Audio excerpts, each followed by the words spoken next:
Okay, thank you very much. Right, good morning, everyone, and welcome to the June meeting of the Overview and Scrutiny Committee meeting at North Norfolk District Council. Could I just, I think, welcome a couple of new members to the committee. First of all, Councillor Victoria Holiday, and to Councillor Saul Penfold, who also joins us as the Vice Chairman, Deputy Chairman. Welcome. To receive apologies for absence then. Yeah, we've had apologies from Councillor Emma Spagnola and Councillor Victoria Holiday. Thank you. And we've not got any substitutes in play today. Unfortunately, I don't think any have been arranged. Thank you. Public questions and statements. Mr. Chairman, sorry, can I just ask a question? I understood from Councillor Holiday that she was going to try and join by Zoom. Is that not the case? She can't actively participate in the meeting on Zoom due to current legislation, but she has just sent through some questions which I can read out. I knew she couldn't vote, but I wonder whether she can't actually. She can watch on YouTube, but she can't join in on Zoom, yeah, unfortunately. Yes, we may actually just have a word on that matter when we get a little further through the agenda, because I think it might just warrant that.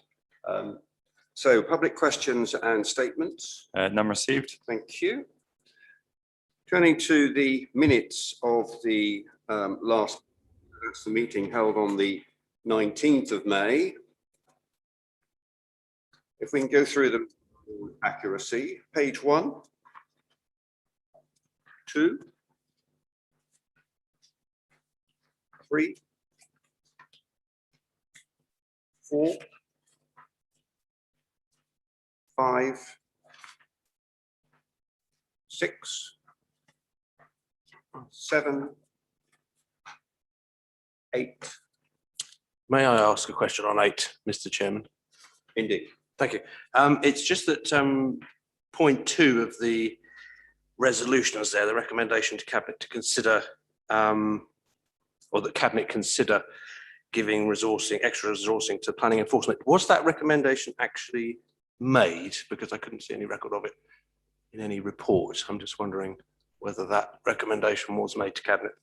Just let me find that on the minutes quickly. I think that would have been Cabinet on the 7th of June, perhaps. I may be wrong, but I just couldn't see any. It should have gone. I can double check that.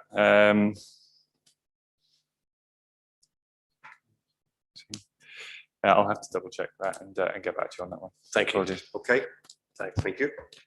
Anything else on that page? The last page then. Anything else anybody wishes to raise? No. Okay. Are you therefore content that I should sign them as an accurate record? Any dissenters on that? No. Thank you. I will do that.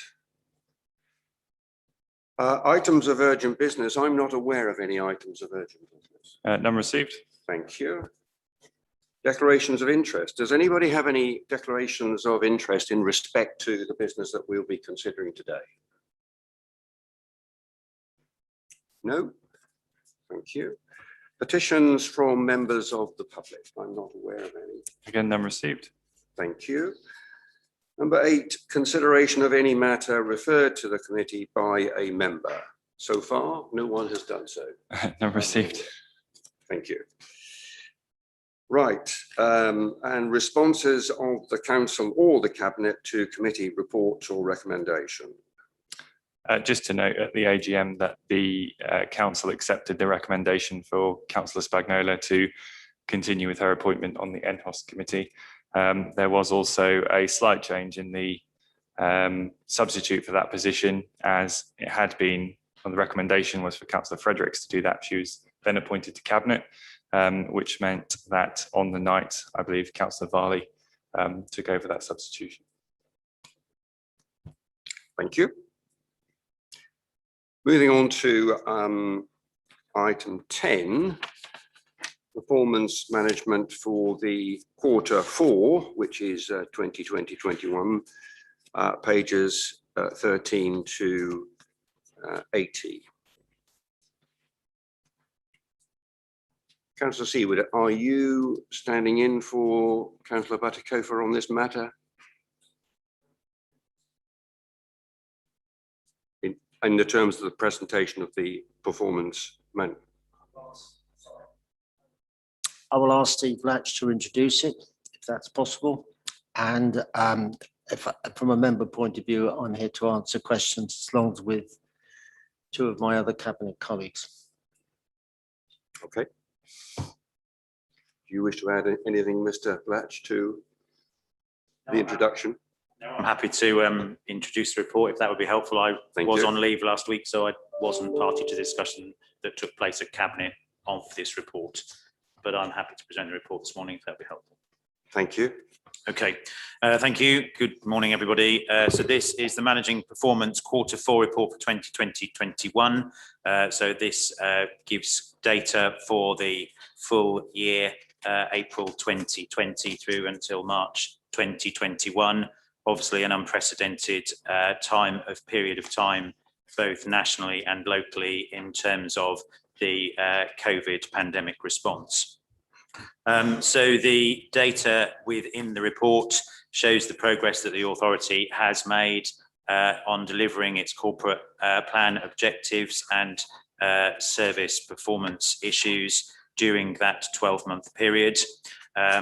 We obviously, in terms of the organisational resource, the fact that 80% of staff have been working from home during that period in accordance with government advice has meant that we have had to direct and divert resources to the COVID response, as well as prioritising service delivery, frontline service delivery during that period.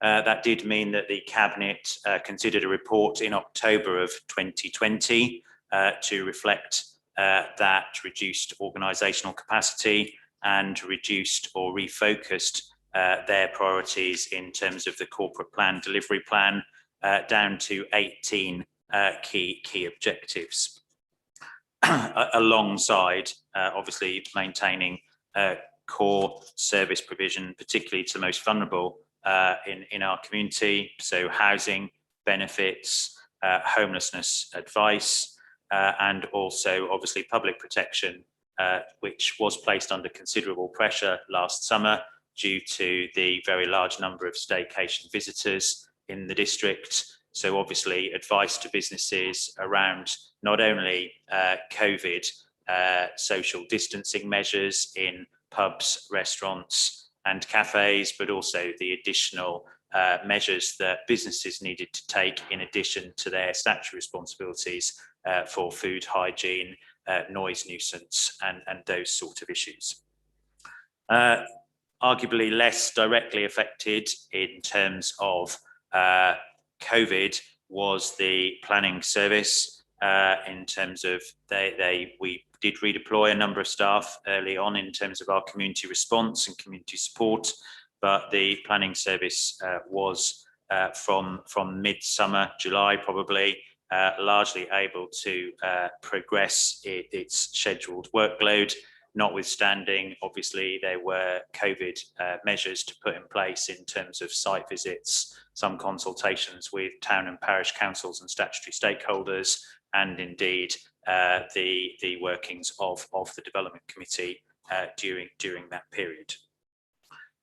So notwithstanding that context, obviously I've reported a number of times to Cabinet and this committee the pattern of case infections in North Norfolk under the first wave in March and April of 2020. We did not see significant numbers of cases in North Norfolk, and during the summer we were blessed with very few incidents or cases, and it wasn't until the end of November 2020 that our rolling 7-day average exceeded 50 cases, and that was in a care home setting in North Walsham. But then during the period December and January, in common with the UK nationally and the Alpha or Kent variant, we did see our numbers peak for 7-day rolling average of 442 per 100,000 on the 4th of January. So our focus at that stage was again protecting our communities. Was during the winter, people were more comfortable staying at home in accordance with national lockdown advice at that time. And since early February, we have seen a very low number of cases in the district, and we currently have a rate of less than 10 cases per 100,000.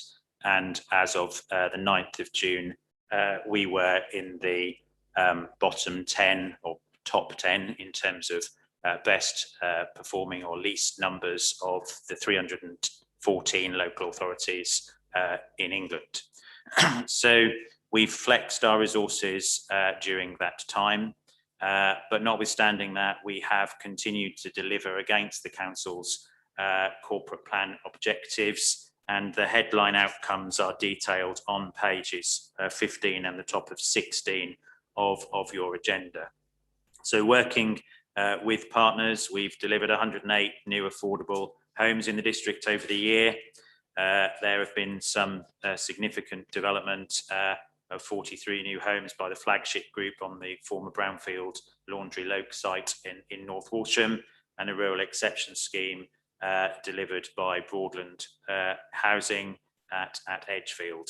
And I think a number of you were able to visit the Meadow Walk Housing 21 scheme at Fakenham during the first week of June, which is a housing with extra care. It's the first scheme in Norfolk to be delivered under the County Council's Living Well programme for older people. And this council has put significant funding into that project, and we are confident that we will see other proposals developed against that objective in the coming months. We've continued to deliver against our climate, coast and environment objectives.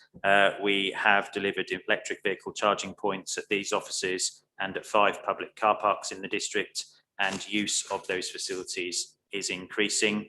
There is still a stated objective to deliver similar facilities in North Walsham, but there have been significant challenges in terms of electricity supply and access to the UK power networks infrastructure in that town, and that's something that we are continuing trying to resolve. We've planted 20,000 trees and have progressed detailed plans for a further 40,000 during the forthcoming planting season. And the Environment Forum has had a number of successful events, and you have since April received the council's first draft environmental charter. Much of the focus of sustaining business growth has been on the payment of grants under the various COVID schemes administered or paid by the government to the authority, and for us to pass out. We've paid over £120 million of UK government COVID grants out to North Norfolk businesses in the last 15 months, involving an additional 30,000 payments above normal levels. By any measure, that is a huge achievement by the team in revenues and economic growth. And we've particularly promoted 2 government forgotten sectors, particularly the outdoor education sector in North Norfolk, which is an important element of the tourism economy, and were not able to open for business last summer as the economy awoke because of issues of groups and the size of and nature of those activities. So those businesses have faced very significant challenges in the district, but we have launched a successful Kickstart programme during the year as a local broker for that national government programme. And we continue to build momentum around the delivery of the North Walsham Heritage Action Zone programme, with appointment of consultants to undertake community engagement, soon to launch a property improvement grant scheme as part of that scheme. And there is a significant cultural activities programme as part of that project. And throughout the 12 months, progress has continued to be made by our contractor in the delivery of the new Sheringham Leisure Centre, which is due to open at the end of August. And you've had regular updates at this committee as to the progress being made in that regard. And Councillor Gay is here today, and I think he's able to update you further as a substantive item on this agenda about the progress as we move towards the successful completion and opening of that facility. So there is obviously in the following pages, as Councillor, your chairman has said, Councillor Dixon has said, pages 19 through to 80, there's a lot of information in this report, and I'm happy to take any questions that members might have, but I think it has been a very challenging year, and I think we have clearly not been able to deliver against all of our performance objectives, but that does need to be set in the context of the response to the COVID pandemic. Thank you very much. Okay, thank you very much for that. Can I just open on behalf of Councillor Fitch-Tillett, because she submitted a comment in advance of the meeting. And the first part of her comments are, I think, relevant to a point I made earlier. She says, as I am unable to speak in person at the above meeting as a non-member, I can only observe via YouTube. I should have liked to make the following remarks to remedy a glaring omission in the performance report. The substance of that introduction I will pick up later in the agenda, because I think that's something we need to talk about, but I won't confuse the issue under discussion right now. I'll move into the point that she's going to make. May I draw members' attention to page 21, the overview. Under Coast Climate and Environment, there is absolutely no mention of the coastal management achievements whatsoever. The coast is the most important area of North Norfolk. It is the economic driver, but it also causes us the greatest risk. Despite this, I am proud to say that all areas of our work are showing green, and a huge tribute should be given to all our staff. To give members an insight into just how much work we are doing, I enclosed last week's operation report, which I trust you will find. I don't know whether that's been circulated, has it? No, it hasn't. No. I do have, following a response, another written question from Victoria for the performance report. I'll read out. Yeah. I'm not sure that it would be helpful to go into too much of that detail today, but we can certainly circulate that. And there may be some comments, Mr. Black.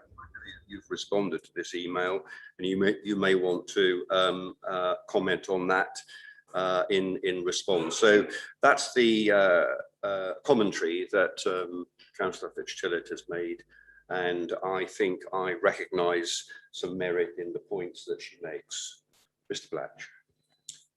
Thank you, Chairman. I did respond to Councillor Fitch-Tillett because I was copied in on the exchange yesterday, and I concur that the coast is an important feature of the district. But in terms of this performance monitoring report, I don't believe there have been any particular headline issues which have warranted mention in the report in this period.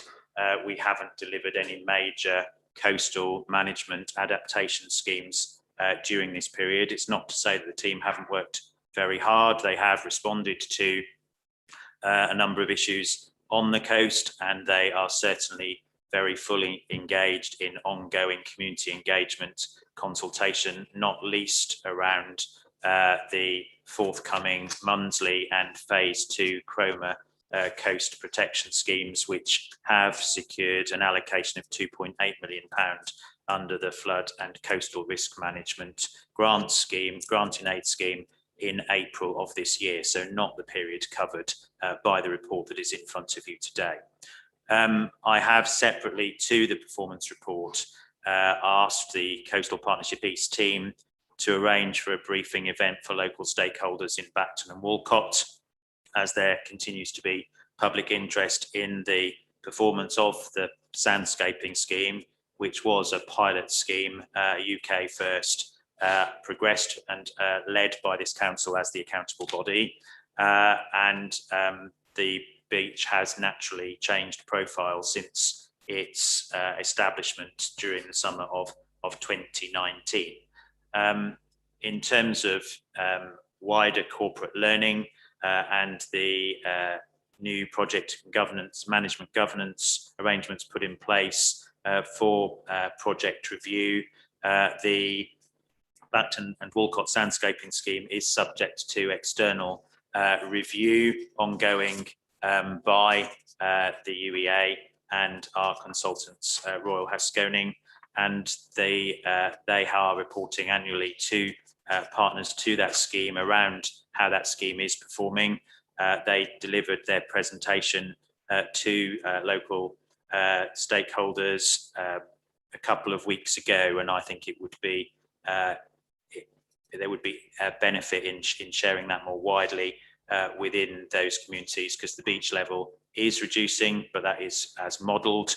The sand profile is flatter, allowing the waves to break further out to sea and therefore absorbing the energy that otherwise would be right up against the sea wall, and that was what was causing the biggest risk. But obviously the government today, there is a national report today on the UK's readiness or responsiveness to adaptation to climate change. So this is something that is a national issue that needs further debate. So there is, I'm not saying that the issues here shouldn't be reflected in the performance management report, but I think in the period that this report relates to, there were not any headline projects or initiatives that related to the coast per se that have necessarily warranted mention.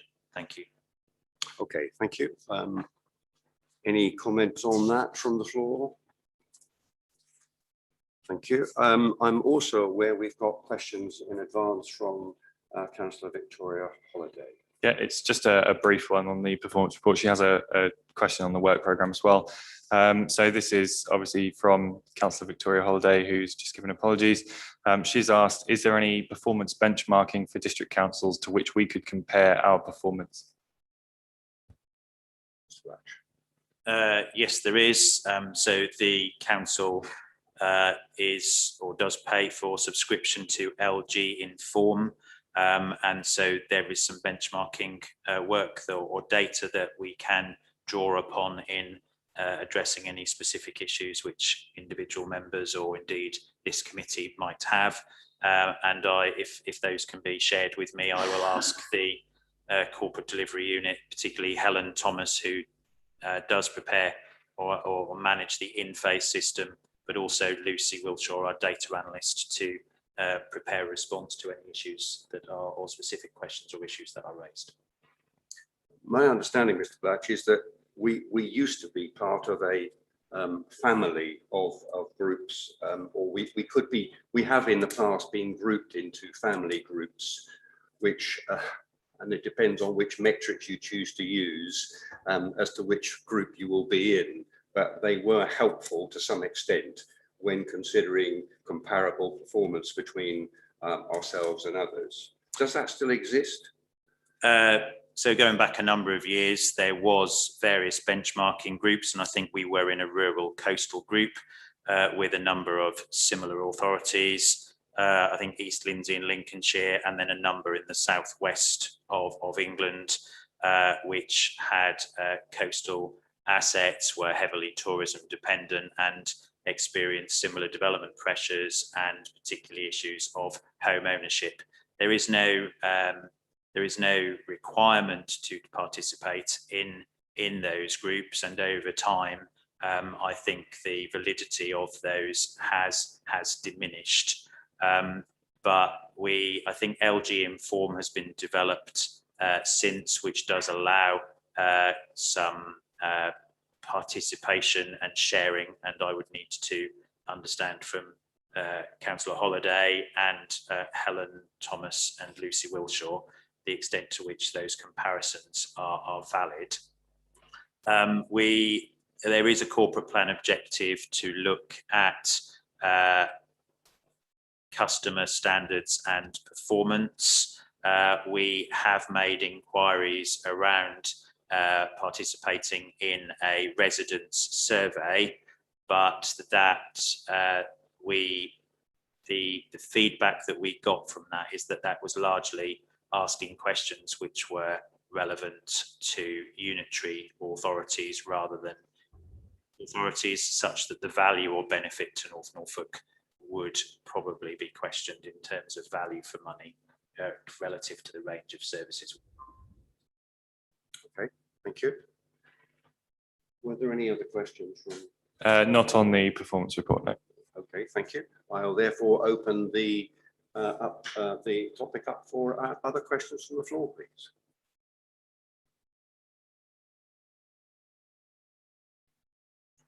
Councillor Cushing. Thank you, Mr. Chairman. At the risk of repeating some of the comments I made during the cabinet meeting, I'll pick up one in particular and just, as I said then, express my disappointment if you look at page 58 that develop a financial sustainable strategy is not included in the priorities. If you look on the actions or detail for being a priority focus for the council. And I know at the risk of sounding like a broken record, but it is great concern to me that in years to come, we are predicting a noticeable financial shortfall in terms of our income. And as far as I'm concerned, seems to be very little to be being done about that in order to close those gaps, which is trouble being stored up down the line. And I know Councillor C would answer that at the time. The other points I'd like to make, Mr. Chairman, is that I think some of the RAG statuses in here are unduly generous, and we seem to have a lot of ambers, but no explanations to why they are amber. In my view, anything that's got an amber status ought to state why it is amber and what actions are being taken to get that particular delivery back to green, to be on target. And indeed, some of these we don't actually have any. Another general point I'd make is a lot of these are really woolly objectives. So if I go to page 59, just for one example I pulled out of it, this action 6.3.3. Take a strategic approach to commercial development opportunities. Well, what does that actually mean? How do we know when that's done? What is the outcome that's actually delivered? How do we know we've actually been successful and then it actually has been delivered? And indeed, that strikes me as something probably sort of ought to be something, an important objective in there. But again, we've got absolutely no update in there other than that it's in progress. So perhaps, I don't know, perhaps Councillor C might be the one to actually enlighten me in terms of what actually is being done on that and what does it look like when it's actually been achieved.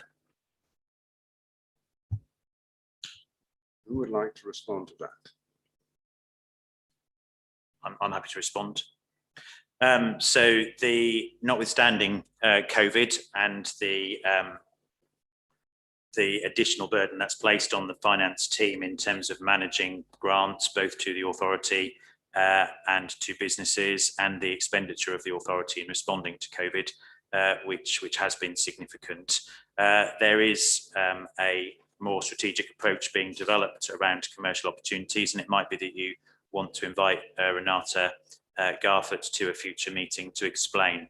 But the authority has recently been out to tender in respect of commercial interest for the former Melbourne Slope public toilets in Cromer. It has also, the same team has also adopted or has recently advertised and there's a live process at the moment for interest around the redundant, long-standing redundant surfaced area of North Lodge Park to look at the commercial income opportunities available to the authority there. We've acquired some industrial units at North Horsham, which we are in the process of letting or advertising to business. So there is a strategy that is being progressed and taken forward around those commercial opportunities in terms of assets which the authority holds and seeks to make better use of. There are other pieces of work ongoing in terms of usage of car parks and public toilets. Those issues have been discussed at this committee before. and it was felt that with COVID, it wasn't the time to review car parking charging policy for this summer, but the authority does have much deeper data around levels of use of our car parks, driven essentially by the very strong demand over the past this summer and last summer because of COVID. So we know the differential performance of inland market towns and coastal towns for that source of income. And there is also a condition survey that drives a better understanding of demand and need for investment and a more commercial approach to public convenience provision. There is, in terms of the question Councillor Cushing asked around measure 6.21 in terms of the financial sustainability strategy, there is on that same page at 613 a trial zero-based budgeting, and I see that the Chief Technical Accountant Lucy Hume is on the call. That programme of work is being progressed with service teams over the next few months, and I think the initial service areas to trial that approach have been identified. So work is being undertaken around those issues, and I understand will be involve members and be brought forward during the autumn, such that can inform the 2022-23 budgets moving forward. Thank you for that. Councillor Seward, is there anything you'd like to add to that? Well, I was just going to say in relation to developing a financial sustainable strategy. This report is January to March of last year. It's not from April this year moving forward. And I am very mindful that we need to start early, and we need to consider a range of factors in relation to the 22-23 budget. And I am in the process of talking to finance officers to start that piece of work, and I'm well aware that this committee has made various suggestions to assist us in that process. Can I just say, perhaps I've been here too long, but there is a sense of deja vu I sometimes have when I look forward at financial forecasts. I can go back to 13, 14, 14, 15, go all the way through. I presented 3 budgets. Every year when a budget has been presented in February, the next financial year and years moving forward have shown deficits. They certainly did when I did the 1920, and by 2021 there was a surplus and there was no increase in council tax. Now, that doesn't make me complacent, but it doesn't mean that I've got red lights flashing all over the place at the moment. It's a question of working through things and seeing where we are. But the essential position is that any local authority has to balance its budget. It's legally obliged to do so. And in order to do that effectively, you have to, you can't leave it to the last minute. You've got to work through a whole range of options, and that's what we shall do. Now, in relation to a strategic approach to commercial development opportunities, the Chief Executive has highlighted some of the things that we are in the process of doing and making our assets a more viable, getting a more viable return. Part of the challenge we've got with this area now is that the government did announce fairly recently that local authorities should not be engaging in commercial opportunities. That concern has arisen because some authorities have an enormous investment portfolio in a whole range of properties and other assets. and the government is increasingly concerned using the public sector loan board that this is becoming unviable. Now, it's not something that we've done extensively as a local authority historically, but we were in the process of working through to take advantage in that area. I'm not saying like some authorities we should be buying an international cricket ground or anything, but we were hoping that we could develop this area by using the public sector loan board. That has now become more difficult because of the constraints that have been put upon us. And therefore, in terms of how much we're able to do in this area, we are going to have to review. So I just make that point that what we would like to do is not be made any easier by what we're actually able to do. And clearly, there are local authorities, it's not this one around the country, that have invested in, shall we say, airports. And they have been hit hard income-wise in terms of the income that's been generated because of what's happened to the air travel business over COVID. So there are risks involved, but I'm just sort of rounding the circle here. But in terms of, sort of a sustainable financial approach, it's not a question of whether I want it or whether I don't want it. We simply have to have it. And that's what I've delivered in the 3 years I've been portfolio holder. And as long as I am, I intend to carry on doing so. Thank you, Caris, Sir Seward. Before I move on to Officer Humour, I think I might be helpful just to kind of pick up on what you've said, really. You and I have been here a good few years and have seen a good few budgets come and go. And I'm aware that not everybody in this room has that length of experience. And I do agree with you that the situations do change over the course of time for all sorts of reasons. But the one thing that I would say that has been fairly consistent about over the period of time that we're talking about, which is well over a decade, we have recognized where the gaps are in advance.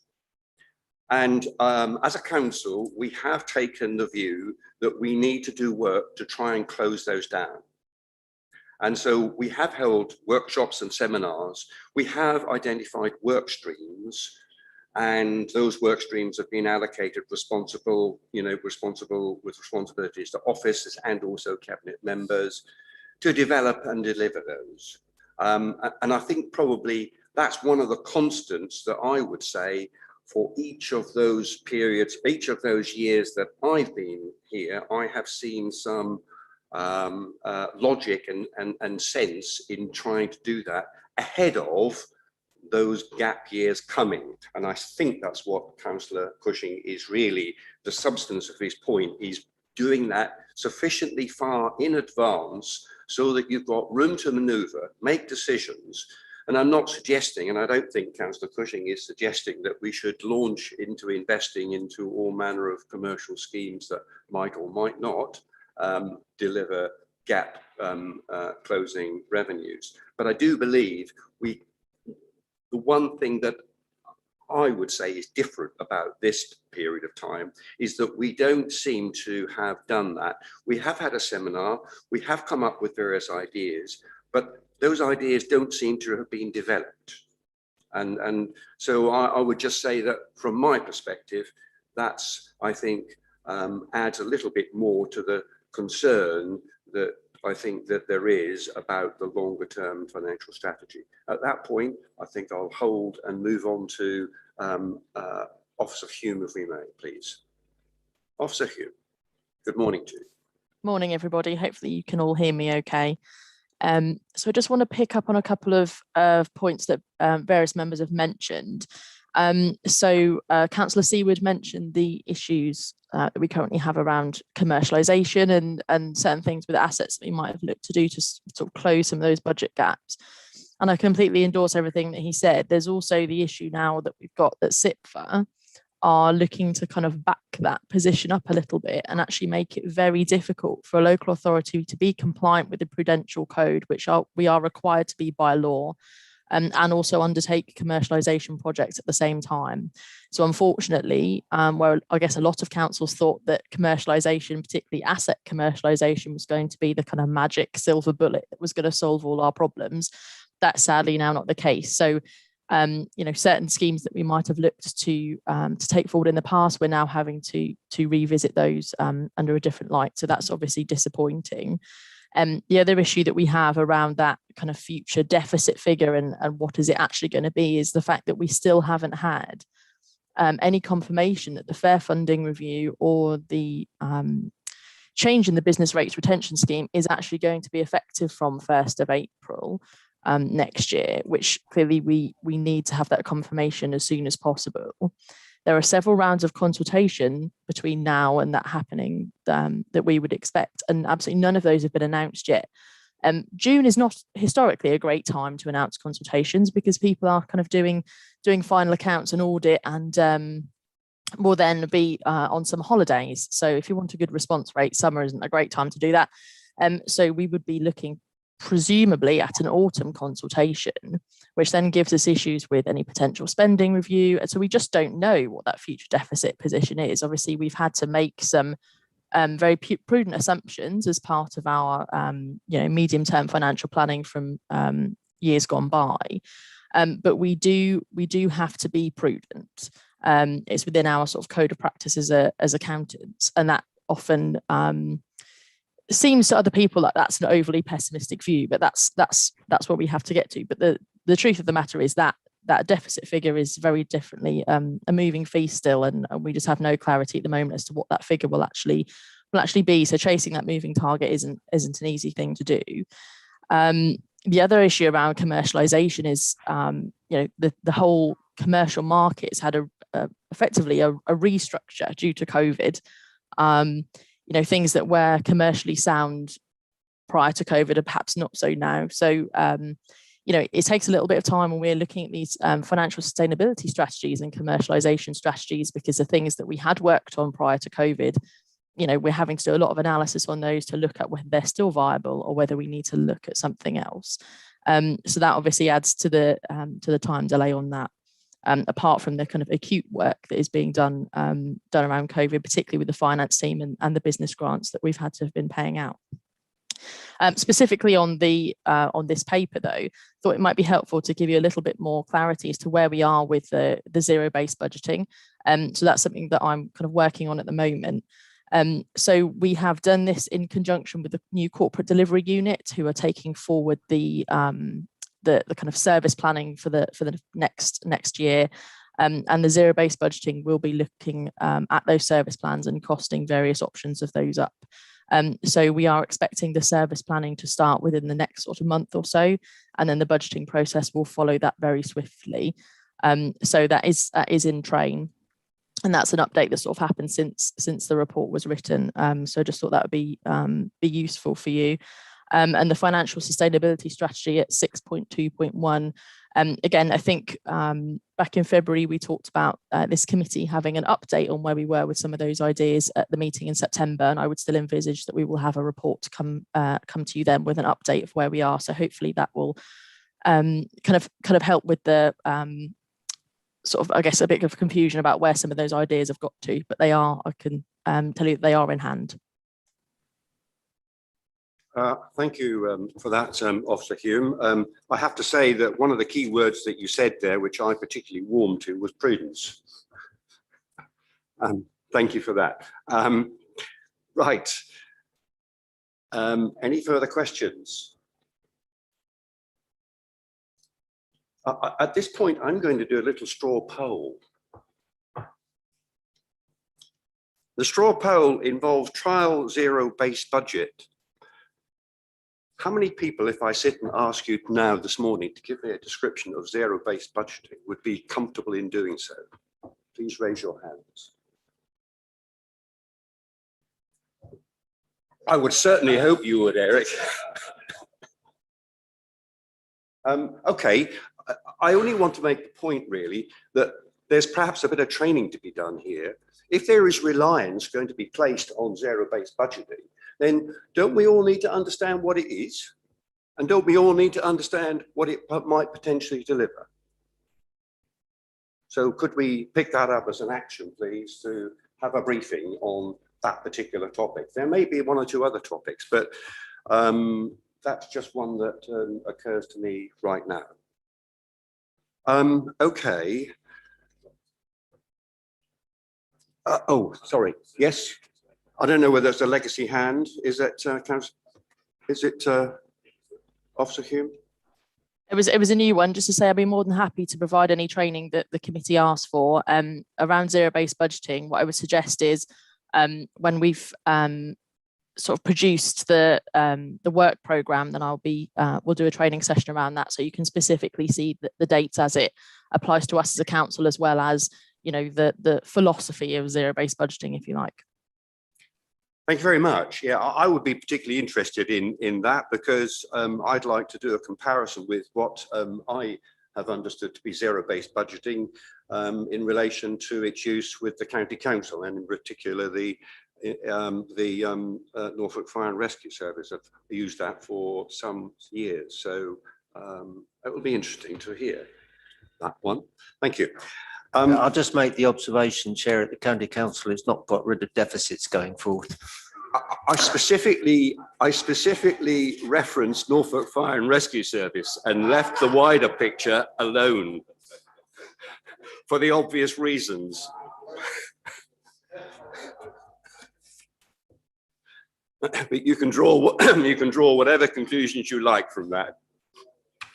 Right. Okay. Any further questions then in relation to Councillor Lloyd? If it helps, helpful, Chair, the internet is absolutely full of explanations on zero-based budgeting. There's pages and pages. It's not a secret at all. It's all out there. Absolutely. And I'm not sure whether we want to spend time and money when so much information is available on a course here, but it's up to you guys. Well, one way or another, the point that I would make is that it is evident today that many of us are not aware of what that is, and or what it might be able to contribute. So whether we choose to do that individually, or whether we have a training session towards that, we'll no doubt decide. But I just make that point. Okay, thank you very much indeed. Are you, Councillor Withington? I just want to draw people to the Homes 21 project that's obviously included in here as an achievement. And I don't know how many members went on the visits to the Meadow Walk at Fakenham, but I think this is a example of where we are really achieving and those targets are being met.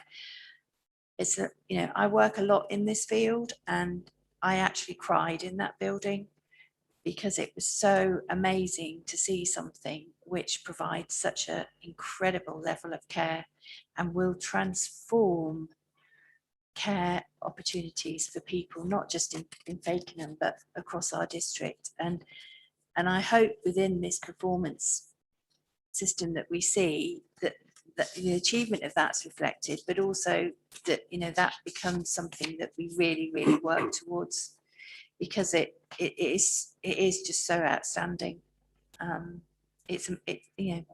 Words fail me in some ways, because it was just incredible. So I'm hugely proud to be part of a organisation that's delivered that, or part of that. So I just felt that ought to come out of that. Okay, yes, thank you very much indeed for that. There's one very general point that I feel that we may be missing out on, and I think a couple of people have put their fingers possibly on this, and that is that although in your introduction, Mr. Blatt, you were, I think, covered most of the what you might call highlights, I think there are, outside of the framework of the performance and the strict sort of defining of all those measures, there are other things going on that are not being picked up and dealt with. I say other things going on, I mean, they can be good things and they can be not so good things. And I don't think we are doing that. I think we are overly focused on a very prescriptive performance framework. And to some extent, we're missing some of those bigger picture items, and some of those, as Councillor Fitch-Tillett has highlighted, although it's not relevant to this quarter, it is relevant to the bigger picture. And what Councillor Whittington has put her finger on, I think there are things that ought to be capable of being included, because they are part of that wider picture. And I am concerned that we do become, we miss sometimes the wood for the trees. And I think that we need to be careful not to do that. Councillor Housden. Thank you, Mr. Chairman. Just picking up on Councillor Cushing's point a little bit. I find some of this a bit too simplistic, in the sense, if we take page 33, investigate ways to support and assist affordable housing providers. Now that's got a tick through it, but there should be a carry forward, so that we've got an answer to the ways that were investigated and what that revealed. And I think that should come forward if we're looking at financial stability, deficits and everything else, in such a way that, if we look after the pennies, they'll look after the pounds, will look after themselves. And we've something that's not in here but was prominent at the weekend in the media was beach huts. Now, we've discussed in this overview and scrutiny beach huts before, and with all the holidays being taken at the seaside resorts, there's a big drive now for really designer beach huts. Now, if we're looking at trying zero-based counting, or whatever you want to call it, maybe, we should be looking at the rents, but looking at a complete revamp of the beach huts to be designer beach huts, because they bring in a lot of money. So my point is that I find some of this very simplistic sort of explanations and definitions, and where there is a result, I think it should be brought forward for further discussion. I think, thank you for that. I think you make a very good point, because so many of these are, the opening word is to explore and or review. And you can tick that box just by visiting that particular topic. Whether or not, what the most important thing, as you rightly say, is what do you bring back from that exploration? What does that review produce? And so I don't think that we have the mechanisms here to pick those up, and certainly not to measure them. And to that extent, I think that there is work that needs to be done with regard to refining this performance management framework. I think more, perhaps what's coming out of this discussion is more about how we might improve the performance framework, more than about our anxiety about not doing this or that. So you're absolutely able to do that, but I would also say that this is a highlight report that is intended to invite your scrutiny of areas which are not performing as well, and for you to identify those priority issues, and so that there is resource and focus allocated to them accordingly. This is a relatively small organisation. We provide 60 different services to our 104,000 resident population and a very substantial number of visitors. I think you could go through any one of these issues and say we would like more understanding or more detail, but there is an issue of confidence that needs to be built up and established through this committee and with officers to say that the information is valid in terms of accepting, I would hope, the areas that are identified as green, in that they exceed the targets or the previously stated ambitions or objectives that the authority in its widest sense, including this committee, has set, and that therefore your focus then moves to some of those areas which we are perhaps not delivering as well. And picking up on Councillor Cushing's comment about the number of amber or red areas, whether the direction of travel is sufficient to meet those objectives in the timescales that were originally laid out. In terms of the issues that Councillor Housden has just raised, the Council's housing strategy is due to come to Cabinet on the 5th of July, which has involved, I understand, a series of member workshops which have informed that strategy. It was discussed by the corporate leadership team yesterday, and I think is very much commended in terms of its detail and format and presentation. And it's something that I hope both this committee and cabinet will recognise and feel able to endorse in the weeks ahead. It does address many of the issues which have been touched upon this morning.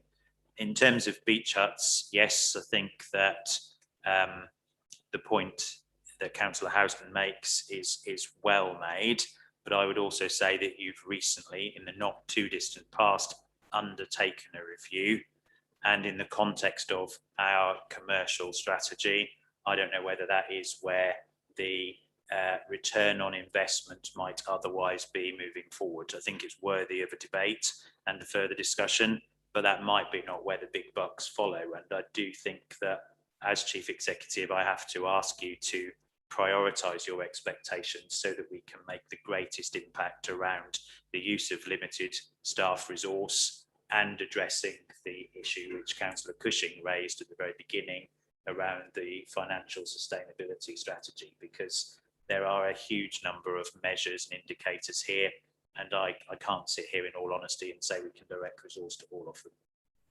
Yeah, okay. I think the point you make is accepted and recognised, but I think also the point that's coming out as well is that alongside the scrutiny of the individual performance indicators, we ought to be open to and ought to be capable as an organisation of evolving the process. I think it's been said before, this is not cast in concrete. This is capable of being evolved, and I think that, and that's not meant as a criticism, that's meant as an observation to try and improve what we currently have. And I don't think that needs to be resource intensive to do that, particularly if we do it on a relatively piecemeal basis. And the point that's been made this morning, I think, is a good one that ought to be carried forward and capable of delivering a better framework than we have at the moment. But I do take your point that, yes, we are an organisation with very limited resources, and we need to make sure we focus those resources on the priorities that will give us the best, the biggest bang for our buck, so to speak. And I think that the point that's been made with regard to financial sustainability is probably the biggest one that's been made this morning. But that doesn't invalidate all the others that have been made either. I've got two hands. Councillor Heinrich. Thank you, Chairman. Just three rather short points. Firstly, I think I would agree with you that some sort of training on zero-based budgeting, specifically in relation to local authorities, would be useful. We can all read the internet, but that will give us an overall understanding, but not the specifics. I think I'd like to see that. Secondly, coming back to the report in front of us, I'm a little bit concerned as an ordinary backbencher that I'm not seeing the success criteria against which progress is being evaluated. That might be something we could look at. Then there's a couple of specifics. There's two areas which seem to have been largely parked, and I wonder where we might go with those. Firstly is 2.5.1 is about a mechanism for providing startup business support. That could be increasingly important if, as a result of the pandemic, we start to lose hospitality businesses, and we need to rebuild the local economy. The other one, professional interest really, is that there doesn't seem to have been any progress with the Youth Council. I'd like to have some indication of when that might be moved forward. Thank you. Okay, thank you. Do you want to respond on that one, Councillor Seawood? There was an answer given to that at the cabinet meeting on the Youth Council. As soon as we've got through the COVID and social distancing arrangements, it is a priority for us to bring that into being. Okay. Thank you. Councillor Blakely. Yes, there's comments about the report in general. Rather like Methuselah, Mr. Chair, you have reminded us that most of us are fairly comparative newcomers to this. And the question I would ask is, this report to me seems to be absolutely excellent for overview.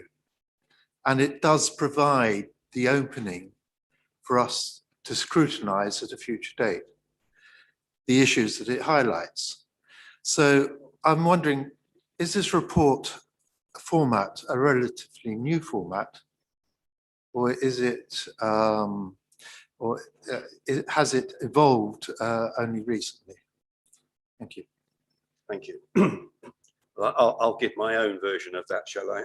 I don't recognise this in the past, but I recognise that there has been several versions of performance management over the years that I've been here. Perhaps there are similarities, but the actual format it looks very different to me. And if anything, I would say that we each have, I think, an ability to comprehend information of this kind in different forms. Some like words, some like figures, some like pictures and charts. And I don't think we're going to please everybody. And so as we move, we probably move out of some people's comfort zone into others. And we're not quite sure where we are on this one, but So to I'll answer, stop at that point. Mr. Black. so to answer Councillor Blathwaite's question directly, this is a new and evolving format. The measures have been developed out of your corporate plan priorities, which were agreed by the authority in the summer of 2020, after the translation of the controlling group's manifesto into a corporate plan that was shared and discussed across the chamber, but it does reflect the controlling Liberal Democrat authorities' objectives. And then a new performance management system in phase, which is, as I understand it, but forgive me because I'm not technically savvy, is an internet-based platform or a web-based platform that allows interaction. So, and I understood that Helen Thomas had delivered some workshops to members. I think there are some technical issues around whether you can all download it onto your tablet, and I might have to look to Mr. Stembrovich to comment further in that regard, because again, that's not my area of knowledge or expertise. I'm very happy to share my shortcomings with you in that regard, but it is an evolving piece of work. It is measured, or the measures and objectives are set against those corporate plan priorities and ambitions, and there is a specific section towards the back around specific service performance management measures, which again, my focus is on improving further, because I am cognizant that, you know, there is a degree of unhappiness amongst elected members and some members of the public around timeliness of the planning department, for example. And that was part of the question format that was presented as part of the recent recruitment of a new director of place and climate change. So is something that I am looking at there being improvement on in the next six months. And the work is almost complete on the customer service strategy too, as we come out of COVID, in terms of capturing the benefits of channel shift, internet, web chat, telephony services, rather than people necessarily presenting here at the council offices. So those service performance areas at the back, I think, are capable of stretch and further improvement. But the principal elements of the report, its structure and the objectives that are being measured relate directly to your corporate plan, which is probably 15 or 18 months in terms of its approval and adoption, if that is helpful. Would you like to comment?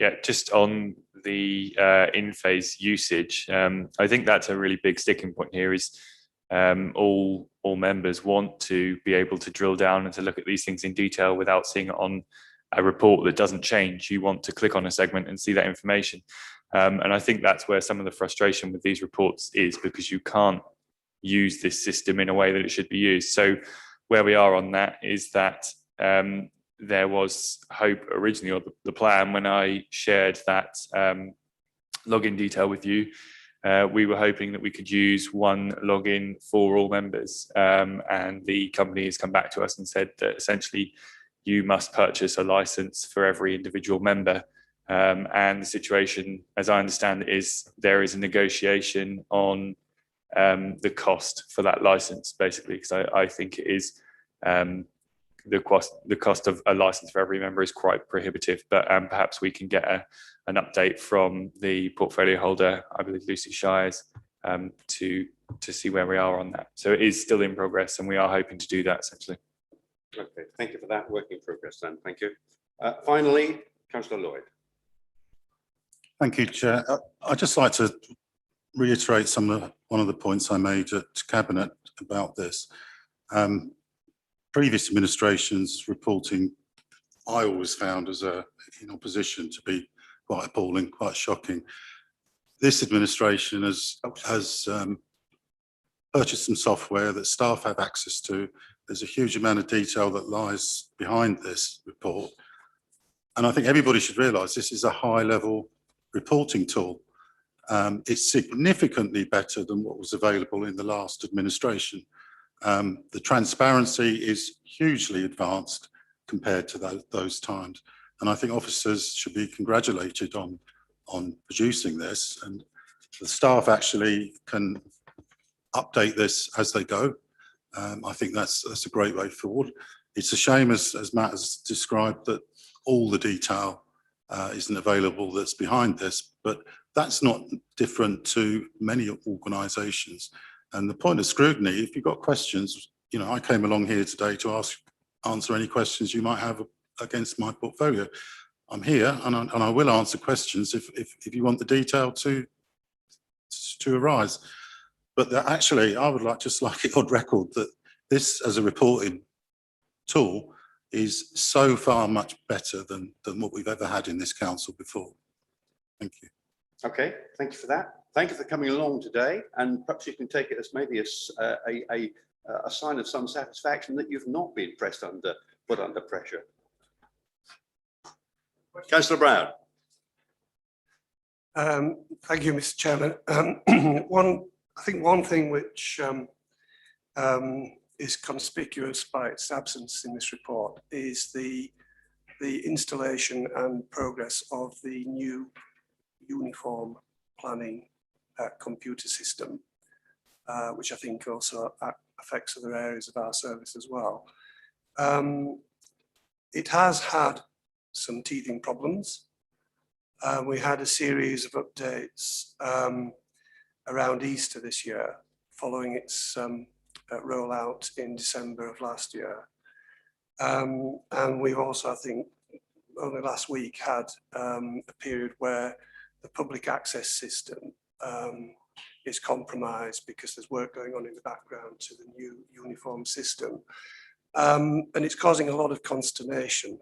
I have, many of my residents saying I just, can't upload comments that I've sent into the planning department on the system.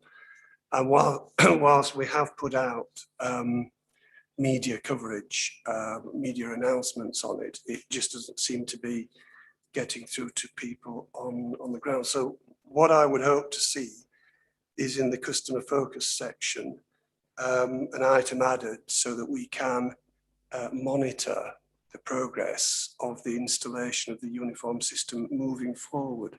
I also know that several of our employees in the planning section are waiting for training on the new system, and it's beginning to have a noticeable effect on the service delivery of our planning service.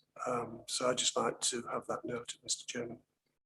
Okay, thank you very much. I think your point reinforces the one I was making earlier about scope for inclusion of other things that are going on, and so that we don't lose, we add to that overview picture and don't become overly focused on the rather prescriptive framework that we do have to look at those undoubtedly, but there is a bigger picture that we mustn't lose sight of, and I think that's Councillor Penfold.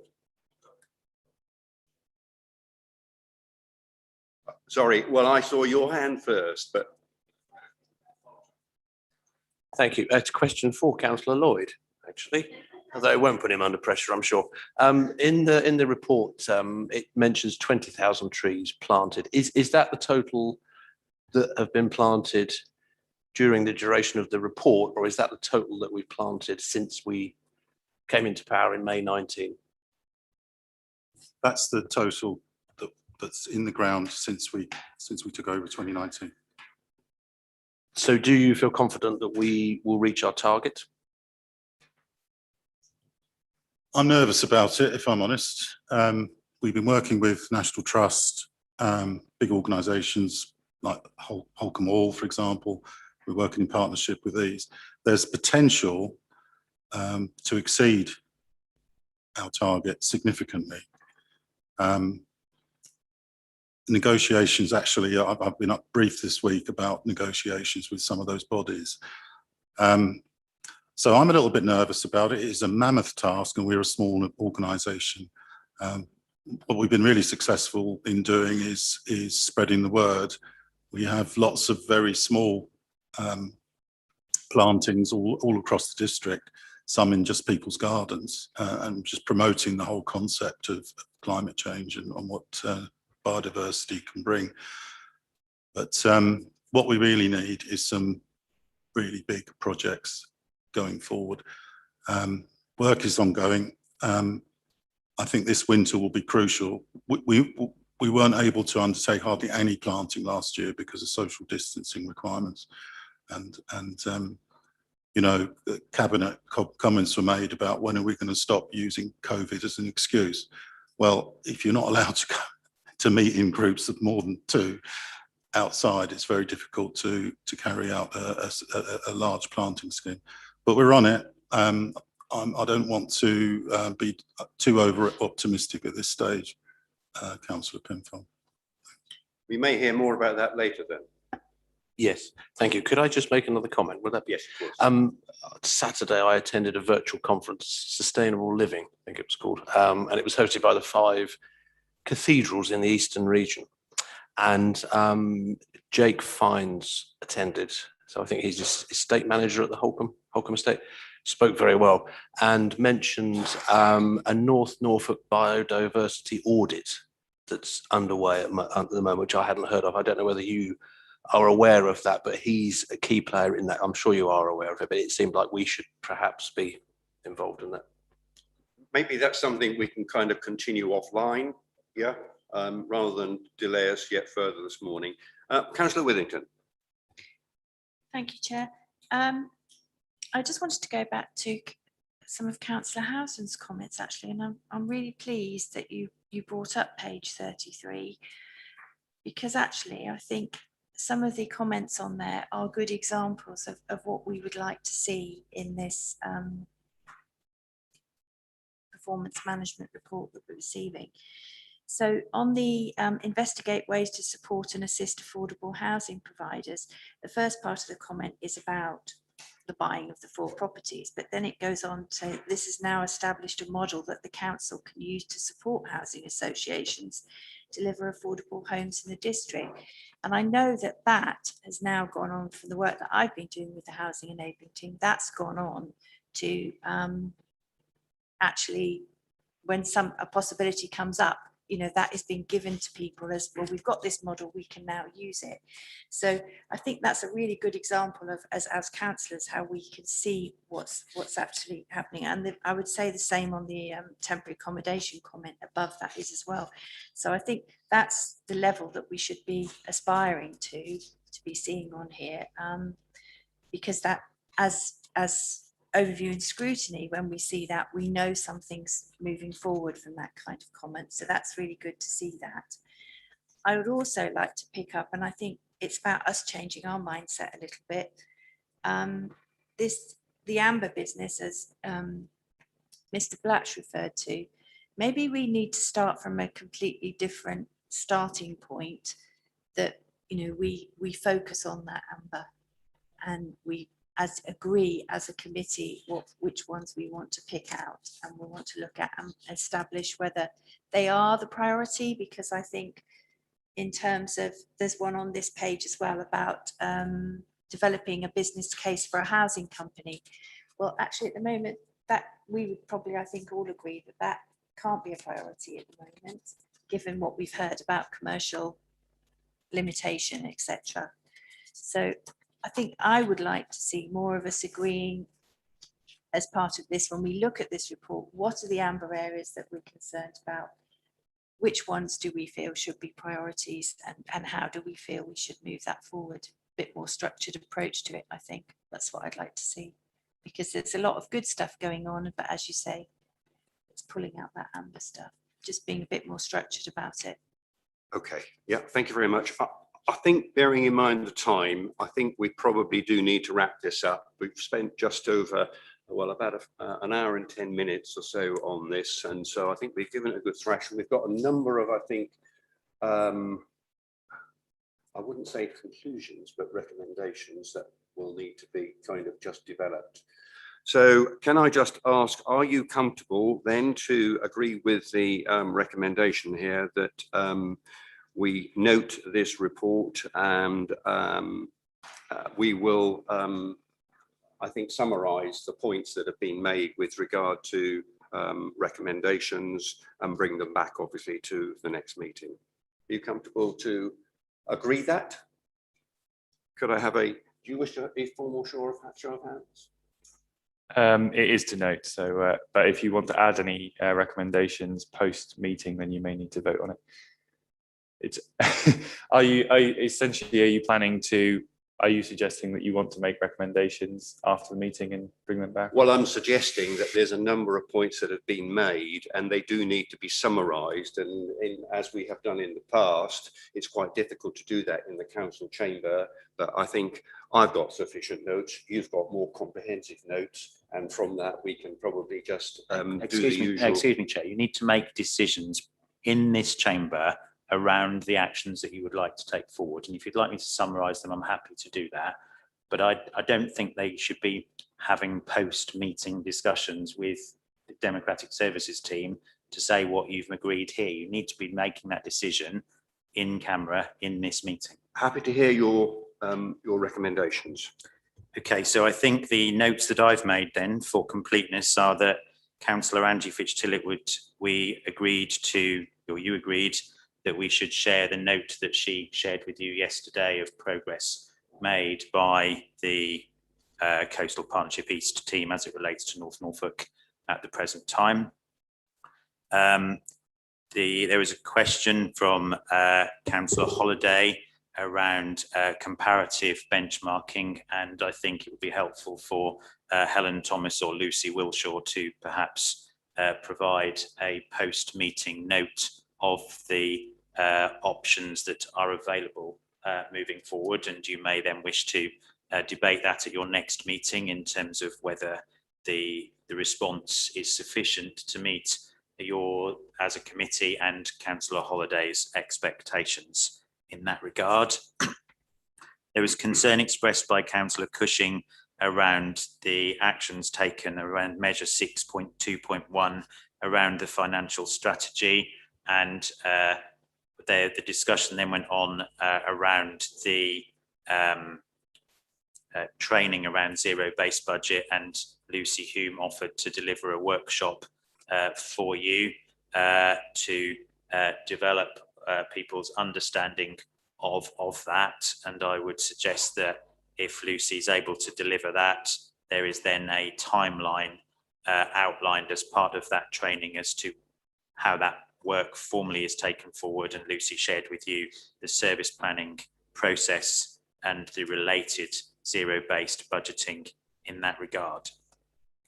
There was then comment around the number of the amber ratings that were in this report and the extent to which comments were specific in terms of action and mitigation, particularly around the commercial development strategy. And I suggested, if it would be helpful to you, perhaps Renata Garfoot be invited to come to a future meeting to outline the approach that is being taken forward in that regard. And I think there would be merit in you resolving to do that if that has the committee's support. There was then comment on the housing strategy, which is coming forward to Cabinet and over in Scrutiny Committee during July. And I noted that there was a specific request from Councillor Brown for there to be in the service performance section, for there to be some sort of additional measure or outcome around the performance of the planning uniform system rollout. And I would support, I would endorse or encourage you to adopt that as an action if you feel that appropriate as a committee, because I genuinely recognise the public and member concern over that matter. Thank you for that. That's really helpful. I couldn't have done that. Does anybody else have anything that they'd like to add to that we think that we might have overlooked? Mr. Chairman, Councillor Cushing. one of the points I made about amber status reporting is it should be clear as to why it's amber and what actions are required to turn it to green. Could we include that, please? Can I take that away and discuss that with Helen Thomas, please? Because I don't know quite how that would be done in terms of this presentation format. So I'm happy to take that away as an action. I'm assuming it's just free text format, that was all. So that indeed is a recommendation that you take that as well as an action then. Right, okay, so I make that 7. Sorry. I've been noting them, believe me. I didn't have a running total. I've been in hanging terms on of a to your number. every word. Right, okay, so if we'll note this report and make the following recommendations in relation to those points, those 7 points that you've made. I won't run through them again because that's just repetition, but are you comfortable with that? Yeah, can we take a vote on those then? Show of hands, please. With a proposer and a seconder, please, if possible. Proposer and seconder, Councillor Braithwaite, Councillor Fisher, and a show of hands, please. Thank you. Right, okay. It's 5 to 11. We would normally take a break at this point. I don't know whether you're comfortable just to plough on and deal with the next topic or whether you'd like to take a break at this point. Plough on? Right, okay, we will. Item 11 then, which is the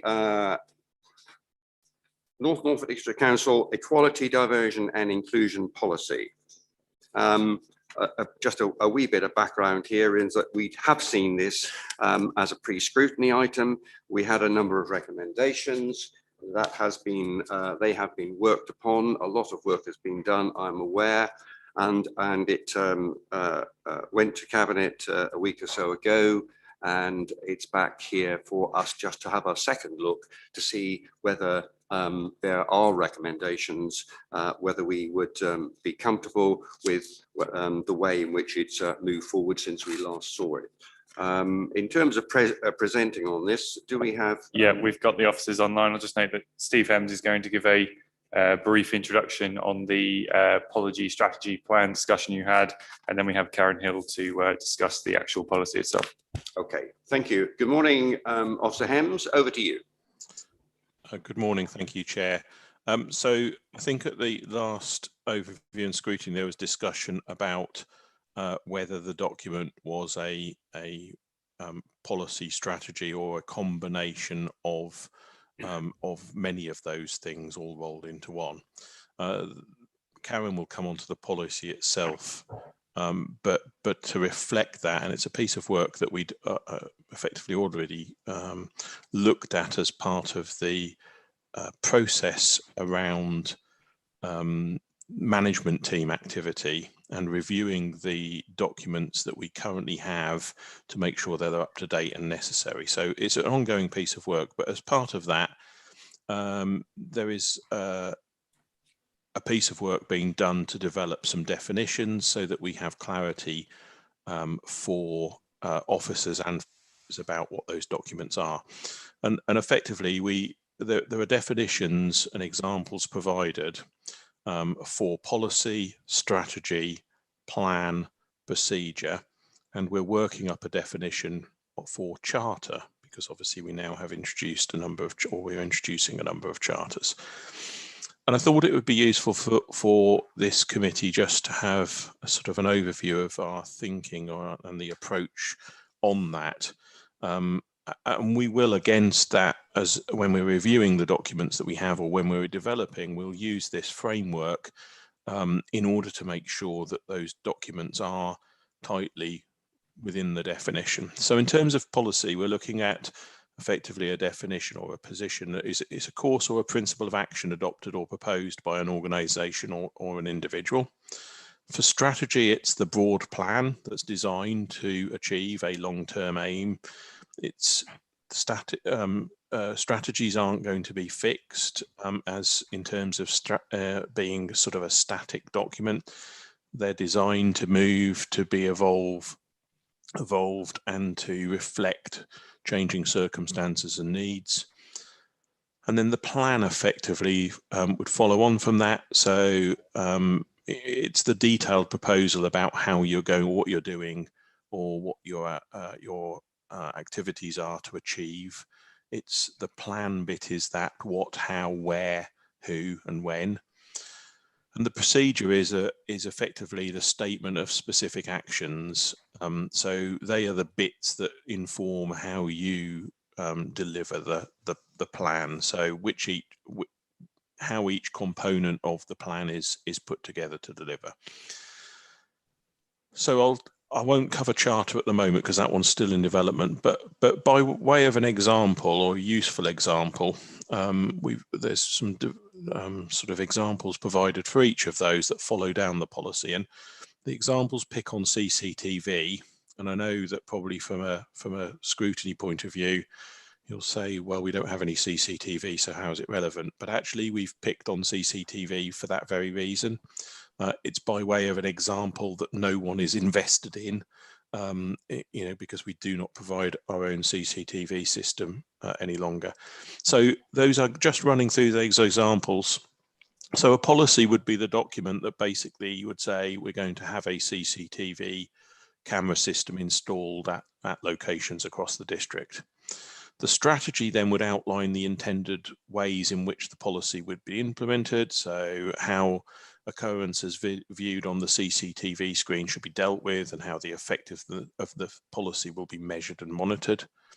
Your plan might ensure that the various elements of the strategy are achieved. So you might have a plan around ensuring that the correct cameras are installed at the correct locations, that you would have a plan to recruit and train staff, to put signs up, to make sure you've got maintenance positions in place and things like that. And then a procedure might detail something along the lines of, how you would operate a camera in certain circumstances. So how an operative would use the cameras in order to monitor activity that's going on in the locations those cameras are installed. It's a really potted position, but the intent is to review all of our documents that we currently hold and fit them into that framework. So we're going to just do some review. We're still doing some review work, both on those documents and on this as an area of or on the framework. And part of that review is to look at the charter. It wasn't previously something we'd covered. So we're looking at a charter, in terms of those high-level definitions, as effectively a formal statement of the rights of, in terms of North Norfolk, our residents, businesses and visitors, regarding the actions adopted or proposed by the council, its members, officers and contractors. So effectively, it's a bit about the aims and values of the organisation. So the Environment Charter would set out a little bit about our aims and values, but also what people can expect of us in terms of the application. So using that CCTV example, effectively the Charter might set down the aims and principles of the CCTV systems and the rights of those who might be affected by it. So we might say that what your expectations are, that if you are impacted by a recording, or you have a certain right to be able to do something in terms of if you were affected by the CCTV system. And really in terms of that high level, that's pretty much all I wanted to say. I thought it would be useful for members to be aware of the work that's ongoing, but it is still a work of development at the moment, and we will bring it forward in due course through other processes, for a further adoption. And I'm happy to take any questions that members might have.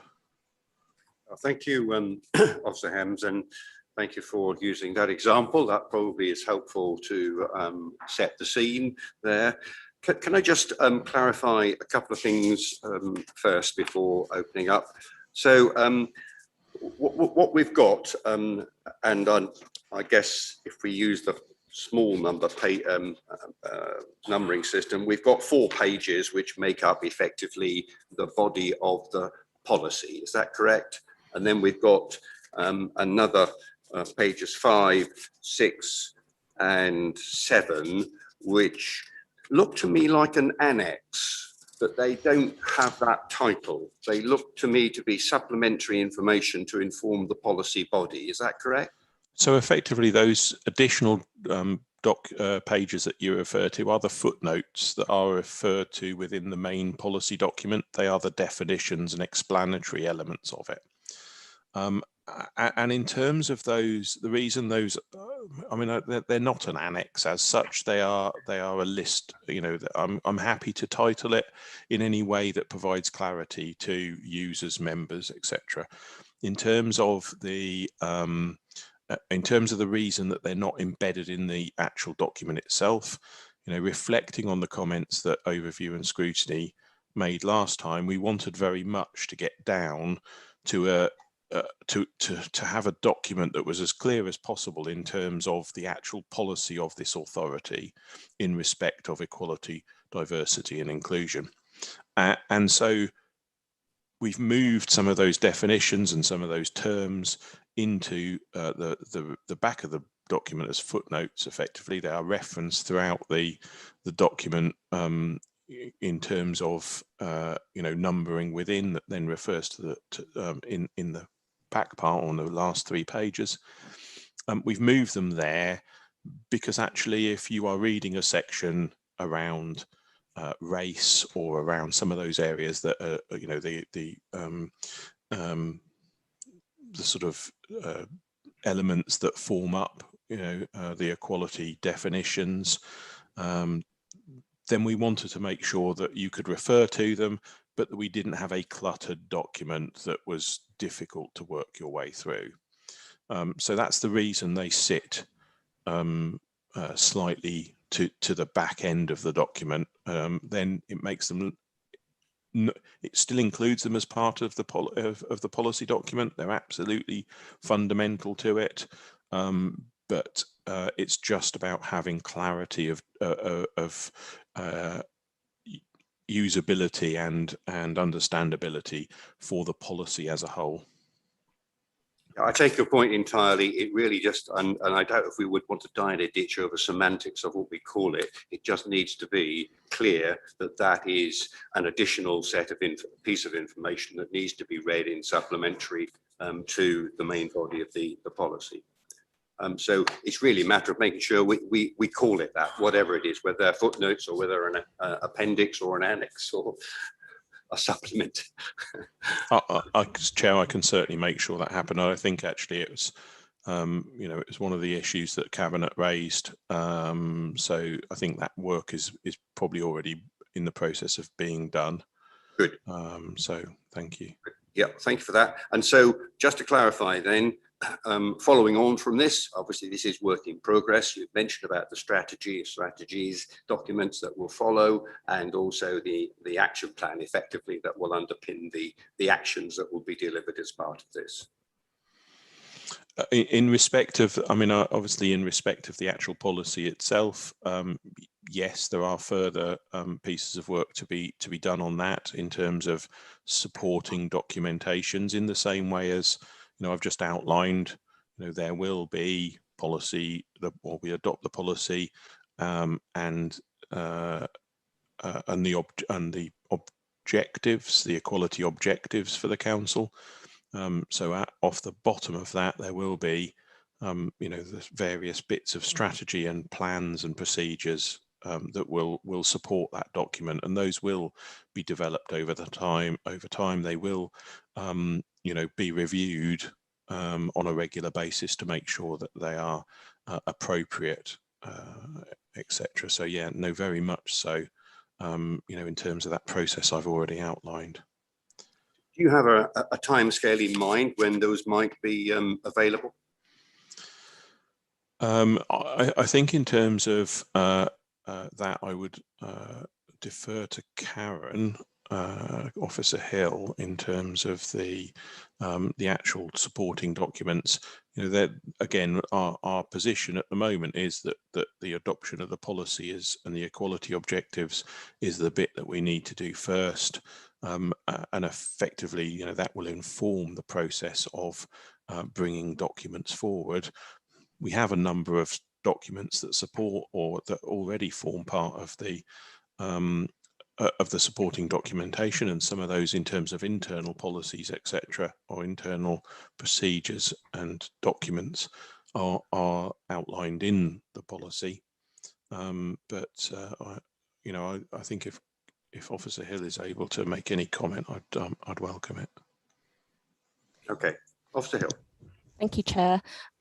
Yes, so I guess in terms of the action plan, that would relate to the equality objectives that Steve has mentioned. And so we would be looking to use the project planning process that we have developed through the CDU. So we will be, we are mindful that this is a corporate policy. There are a number of stakeholders involved in developing our equality, diversity and inclusion work. And so we will be looking to put together a project initiation document to develop a strategy and action plan for taking forward those equality objectives. The policy itself will become live if it's adopted by full council when it goes to the full council meeting in July now. And then that will be a live document which officers and members will be expected to adhere to. It will be made available on our intranet and internet, and we will be making sure that all officers and members are aware of that becoming a live document. And alongside that, we will also be looking to improve the information that's on our intranet in terms of the policy and the objectives, but also the information we have to publish as well as part of our public sector equality duties. So there are a number of actions there to take forward. We haven't got a specific action plan at the moment with timescales, but we will be looking to draw that up relatively soon. Okay, thank you for those clarifications. That's very helpful. Questions? Councillor Gay. Thank you, Chairman. I just wanted to make some comments on Mr. Hems's introductory piece. I'd like to say, first of all, this was indeed raised in Cabinet, the difference between these two apparent parts of the document.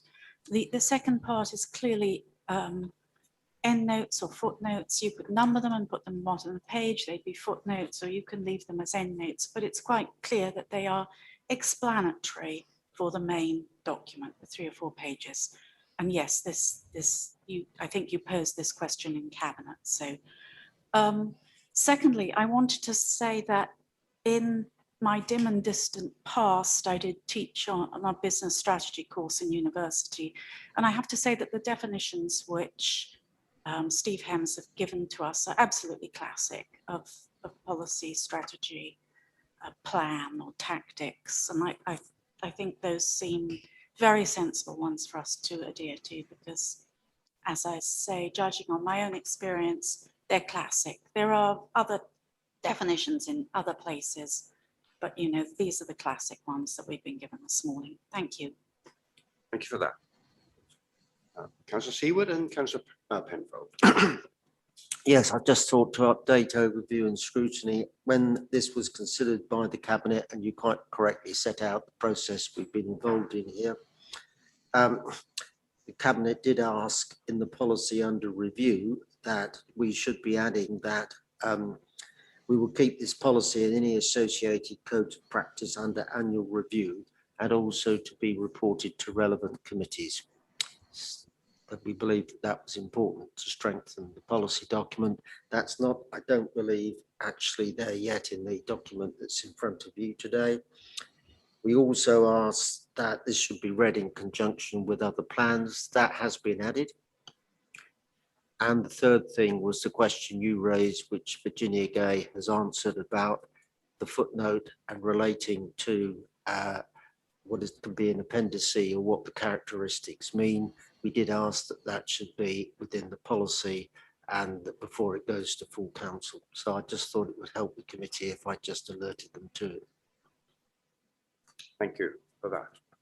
Mr. Penfold. Thank you, Mr. Chair. I don't wish to be a pedant, far from it, but I'm just looking at the first line in the policy, which is good and fine and laudable. Norfolk District Council is committed to promoting equality of opportunity for the people and communities of North Norfolk. In the situation that we have, say, someone coming for a job interview who isn't a resident of North Norfolk, do we need something that covers that or something in supporting documents? I just wonder if it's limited only to the people of North Norfolk. I can see why we've done that, but I'm assuming we do get quite a few people who apply to work here who aren't in our North Norfolk community at the moment anyway. So just a thought, whether we answer that elsewhere, I don't know, or whether we need a footnote to say this covers, this policy covers those who attend interview here at the council from beyond. There is a world beyond North Norfolk. Okay. Yes. Thank you. Yes. Officer Hems, would you like to comment on that? Yeah, Chair, if I may, I think, in terms of coverage, clearly in terms of, this sets out our policy in respect of North Norfolk. So we cannot affect equality and diversity and inclusion beyond our own control. I absolutely take on board Councillor Penfold's point about those who may be coming to us for a job interview, etc. I think those are probably adequately covered in the supporting recruitment policies, etc. in terms of those documents. I will have a look and see whether there is any need to make that amendment or to amend that to cover. I would suggest that probably if we were to say that someone or a group of people were coming from outside of our district for job interviews, they would form a community of interest or a community in as much as they would have an attachment to North Norfolk, via that route, and therefore it would be automatic that the policy would apply. But the fact that we have all of those policies around recruitment and retention, etc., those elements will already cover off the equality dimensions of that. I will take it away, Chair, and speak to colleagues in HR about that issue, and we'll amend if required. Your point will be taken away, and thank you very much. It might just be a simple cross-reference, but thank you. Yeah, okay, thank you. Any other comments? Could I have then a proposer and a seconder? Wait to what are we doing? Noting? You're recommending this to full council for approval. Full council, aren't we? That's right. Yes. Recommendation for those in favour, then, please. Sorry.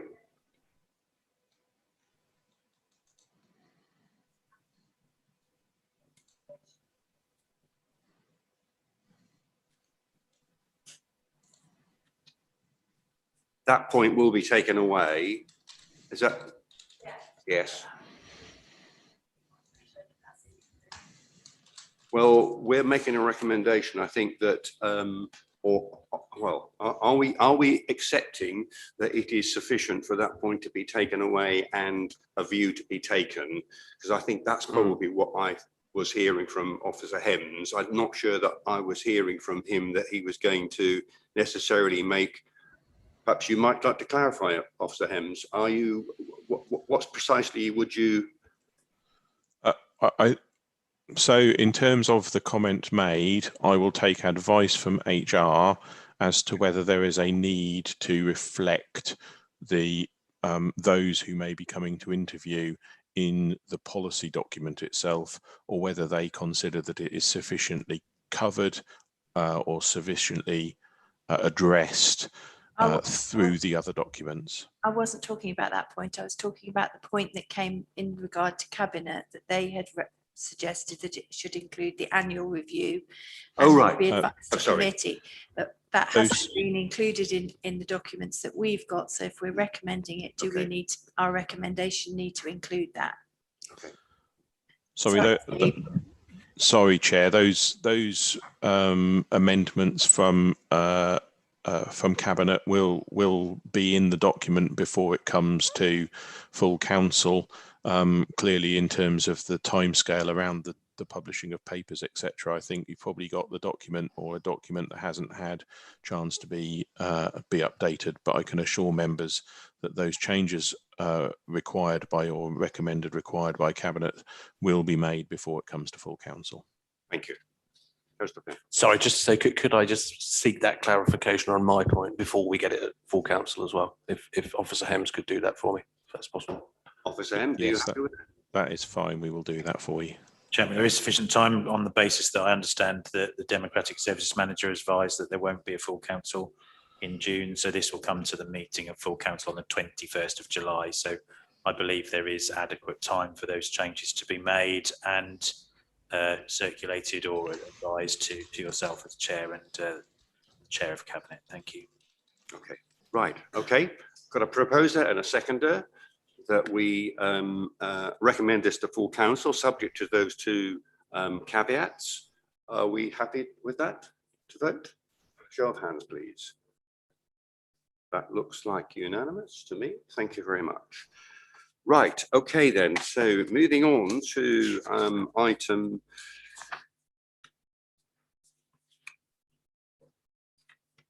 Item 12, which is the Sheringham Leisure Centre project update for June. Councillor Gay. Thank you, Chairman. As you can see here, the report is in its normal format, but attentive readers will have noticed that whereas we were predicting an August 16th date, the completion date has now slipped possibly by a few days here, and that's laid out for you in the timing section. The reason for it is given explicitly there. There have been some supply issues, and I believe that something that was delivered was not adequate, and the council decided to ask for a replacement. The budget remains unchanged, and all the other sections, I think, remain pretty much the same. There is a notation here at the bottom on communications. Some of you may know, I expect Councillor Withington will know, that material has been accumulated for the time capsule, which is to be buried.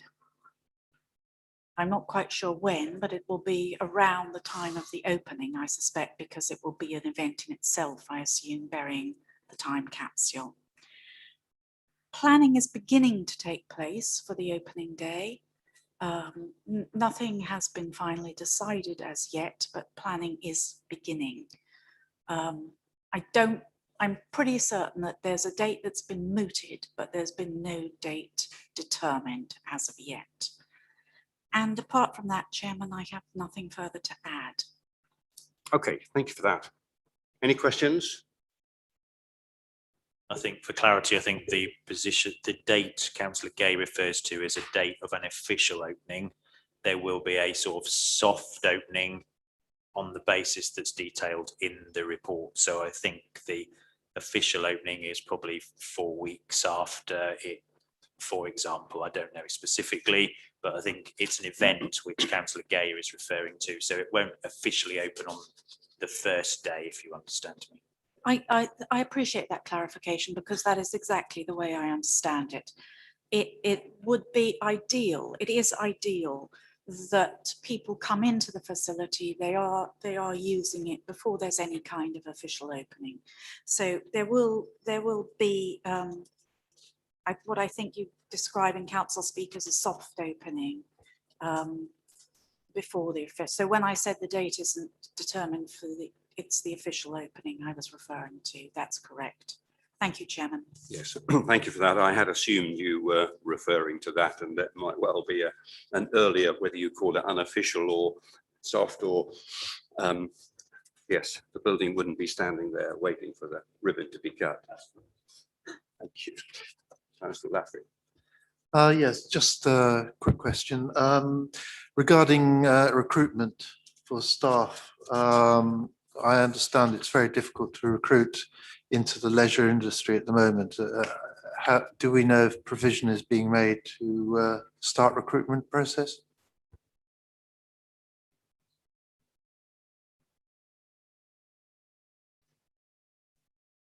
Forgive me, Chairman. I will answer that as best I can. I don't have a specific answer. I know that everyone active has had staff on furlough, so I'm presuming that they will be available to return to work. Also, the staff are not council employees, so this would be a matter for everyone active. I haven't been alerted to loss of staff or a problem with recruitment of staff. Certainly no one has raised that and said that it will be a difficulty around opening time. Thank you. Okay, thank you. Councillor Brown. Thank you, Mr. Chairman. Just a point of clarification that I'd like to raise, actually. I think at our last meeting, we discussed that this particular agenda item could be promoted up the agenda and taken early to enable Councillor Gay to address the committee at an early stage and then perhaps leave the committee. So I'd just like to ask what our position is on this. I appreciate that these reports have probably now got a limited lifespan if the project is going to go live on the 31st of August. But it's, I think at the last meeting we did discuss that we would give that consideration. We have done that, and last meeting we did bring it forward, although I didn't bring it as far forward as I might have done. That would be a memory lapse on my part. So we can look at that, but hopefully it won't be there for many more. Thank you, Mr. Chairman. Thank you. Right, are you comfortable then to note this? Any dissenters on? Do you want a proposer? And okay, everybody happy to note that then, please. Thank you. Right, turning then to agenda item 13, which is the overview and scrutiny annual report for 1920 and 2021. Over to you, Matt. Yep, so this is a requirement of the Overview and Scrutiny Committee to provide a summary report to full council of the work undertaken throughout the previous year. You'll note, obviously, this does cover 2 years. When we stripped out the work programme initially in response to COVID, we missed that first reporting period for 2019-20. So this essentially just provides a high-level summary on the role of the committee, highlights of the work undertaken, and also any issues we might have faced. The kind of main issue to bring to concern really is with substitutes. I know often apologies are given at short notice, but I think I have listed the number of times here where we've had apologies given, no substitutes arranged. So I just encourage members to, if you think you may need to give apologies, to contact those substitutes as soon as possible to try and address that issue. Other than that, the committee listed there is obviously as it was at the end of that last reporting year. I know there have been changes throughout. I think I've tried to identify some successes in there as well. Certainly the pre-scrutiny topics where there's been a good impact, and also I think we should take it as a positive that there's been no call-ins. So that's really a summary, and if there's any questions, happy to take them. Thank you very much.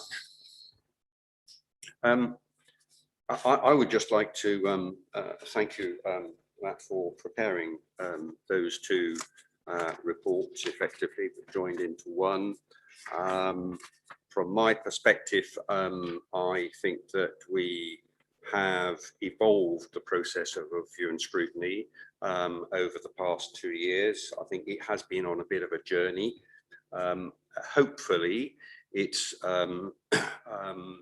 delivering in ways that perhaps it wasn't quite doing so in the past. A number of changes have been made.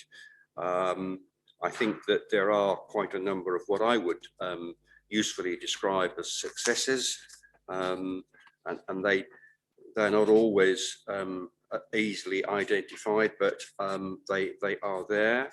I think that there are 3 things that have been, I think, a bit of a barrier to what we have been able to achieve. And if we were to be able to deal with those barriers, that would be helpful. And I see those barriers as if we were able to have fewer late changes to the work programme. And so I suppose that would be greater stability in the business planning function that would help this committee. Secondly, it might also help with the timely submission of papers, because papers aren't coming through always in a timely fashion. And there's 2 stages to that, one of which is around the pre-agenda. So when the Vice Chair and myself meet with Matt to consider the papers, part of that role is to look at those papers and decide whether they are ready for the committee to see or not. And if they are not, then in one case that was the case, and we turned that particular paper back. Or if we want changes made, that is an opportunity for that to happen. So we're not really able to perform that pre-agenda function in quite the way that we would really like and most able to do. And lastly, as Matt has already said, I think perhaps maybe we could benefit from a larger pool of substitutes. So if people have to give their apologies, they've got a choice of more than the substitutes we have at the moment. So they're the 3 things that I would say that I see as would be helpful in enabling the committee to work in a better way. Does anybody have any others or any comments on those? No? Are you happy then to, I think we are required to recommend to Council to note the report and affirm the work of the Overview and Scrutiny Committee and considers any concerns raised, and perhaps those 3 would be the points that we would wish to take forward. Can I have a proposer and seconder? I've got Councillor Varley and Councillor Cushing. All in favour, please. That looks unanimous to me. Thank you. Right, moving on then to item 14, which is the Cabinet Work Programme. Yep. So just looking at July here, the 1 month ahead that we have on here, there has been potentially some significant changes to this since the publication of the agenda. So I'm just going to say that as far as I'm aware at the moment, the financial reports there's 3 of them, the Treasury Management, Outturn and Debt Management report, are potentially going to be delayed to September. I know, Eric, you may have had some conversations on that. I don't know if there's been any outcome on whether those financial reports will continue to be delayed, or are you expecting those in July? I don't know if the finance officer's still actually on, Matt. She's not, I'm afraid, no. I have no further information at this stage than what was given to you, what was given to the audit committee yesterday, but I shall be meeting shortly with the finance team when I shall be going into some of this in rather more detail, so I have a clearer understanding of the position. Clearly, I'm not comfortable with delays. I don't think the officers are either, but I need to get a better understanding where we are and the need to have these before the Cabinet and going through the committee process in September, definitely. There is the other issue about the external auditors and Ernst & Young, and when they look at these accounts, there are for 1920. I was told at audit yesterday, they're going back to December. That's correct. We are customers. We pay for this. And it is a bit concerning that we're having to wait so long in order to get these reports, because it then starts to impinge on preparing the following year's accounts and what we've got to do. So there's nothing more I can offer you, Matt, at the moment, or the committee, than what you just said and what was said to the audit committee yesterday.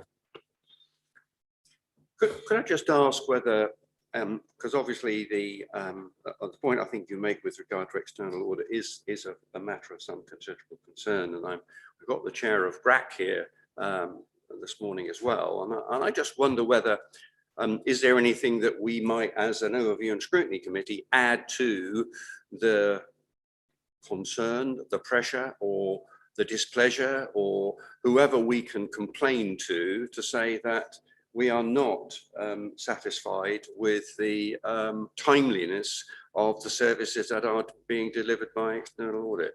Councillor Rest, would you like to? Yes, thank you, Chairman. I'll pass it off to the Chief Executive because he has written directly to Ernst Young with quite a strong sort of worded letter, and I wouldn't use the word threats because I don't think he does that.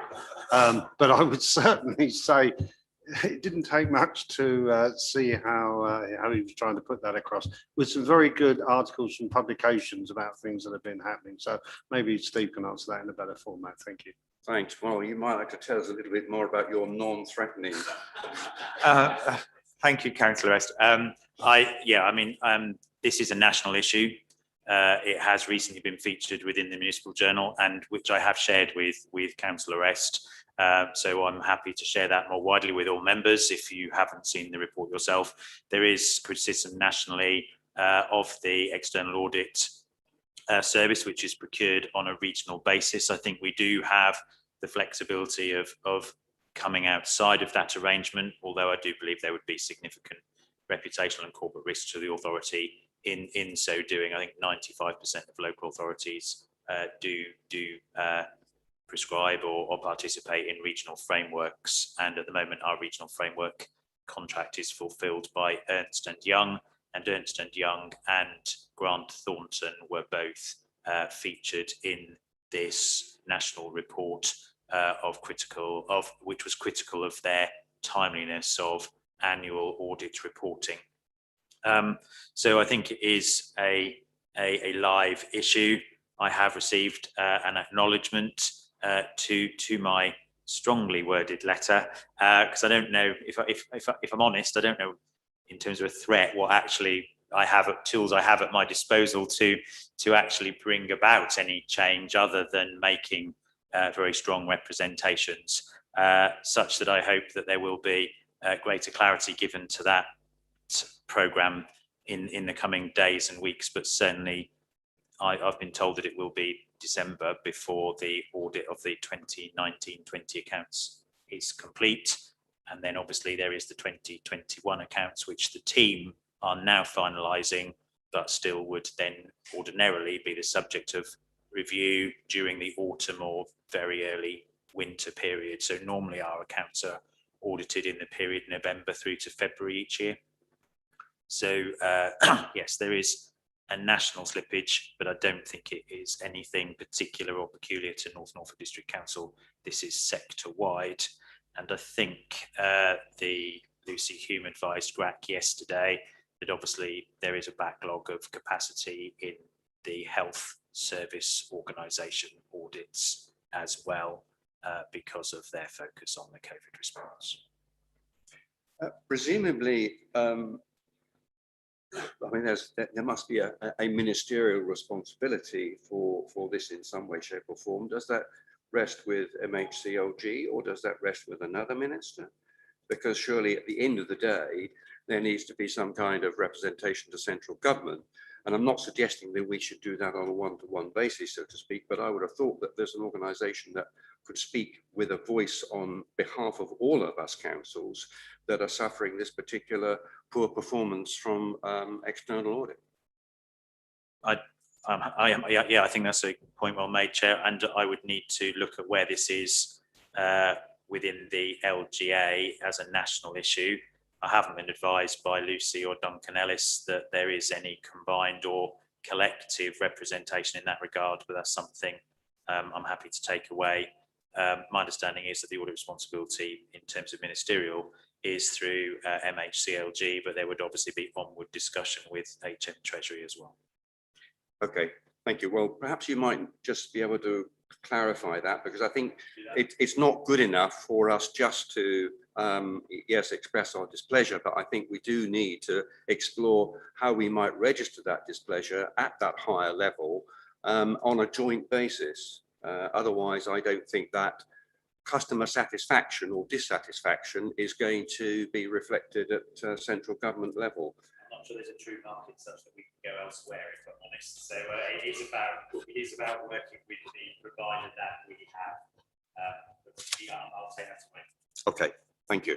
Right, are we happy to note, content to note then the Cabinet Work Programme? Moving on to the Scrutiny Programme. Yep, obviously that which you have just been informed has a significant impact on the July or the Scrutiny Work Programme for July. So at present you'll have the housing strategy and the Sheringham Leisure update. I have been in discussion with one officer on the one of those outstanding items we had on the work programme. I think we can bring that forward. There has not been any update on the North Walsham Heritage Action Zone project to overview and scrutiny since its inception. I've spoken to the relevant officer, Rob Young, and he is happy and pleased to bring forward an update or briefing on the project to July. He thinks it's an opportune time to do that, given where the project is. I think it's approaching the 1 year mark. So if the, or potentially in addition to, if those financial reports do not slip, we could have that coming forward as well. So whilst we may have had a very light July meeting, I think we can hopefully resolve that issue.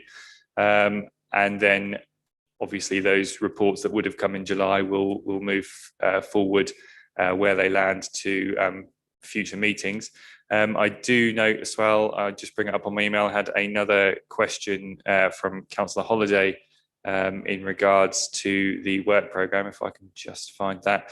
And this may be a potential item for July as well, if we still have a relatively light work programme with three items for that meeting. So she has noted that on the outstanding items on the overview and scrutiny work programme, we had that ambulance response times and first responders update. Obviously, we cancelled the initial update with representatives from E-East and the NCCG to attend because of COVID. She has noted, I think as we're aware, she attended a scrutiny meeting some time ago, I think initially after the election, to state that she chairs a working group on ambulance response times, which comprises E-East and the CCG and coastal towns and parishes obtaining emergency response times by postcode via freedom of information requests. She has suggested that she could potentially provide an update on the progress of that working group to the committee. So it's up to you whether you would like to bring that forward, if that's something you're interested in hearing. Obviously, we made those recommendations to NHOSC and they have continued to monitor that, albeit it's a small element of the work they do. So they probably look at that on a 6 monthly basis maximum, whereas this working group might meet more often and discuss that issue. So I'll leave that for you to discuss. I think that's everything I have to say. Okay, thank you for that. Just picking up on that. Just that Steve has a question there. Sorry? I think Steve had something to add. I also thought the customer services strategy was coming forward for July as well. Okay, I haven't been informed of that yet, but I will check that, yeah. Okay, thank you. Just before we open up for questions, I'm mindful that NHOSC, of course, takes a county-wide view, and the working group that I think Councillor Holliday is involved with is very much around the rural areas of North Norfolk, and so therefore is much closer. North Norfolk Coast. That was my understanding. That's where ambulance response times are. Okay, okay, yes. Councillor Gay. Just to say that I did want substitute for the leader at the ambulance response times group, Dr. Holliday's group. And I was going to say, yes, it does not cover the whole of our district. It does cover a quite narrowly defined part of the district. Okay. So with that in mind, would you like to see an update? Hear an update? Looks as though there's I think if you consensus for that. want to take a formal vote to add that to the work programme, then we can. Yeah. Yeah. Okay. Right. So we'll do that.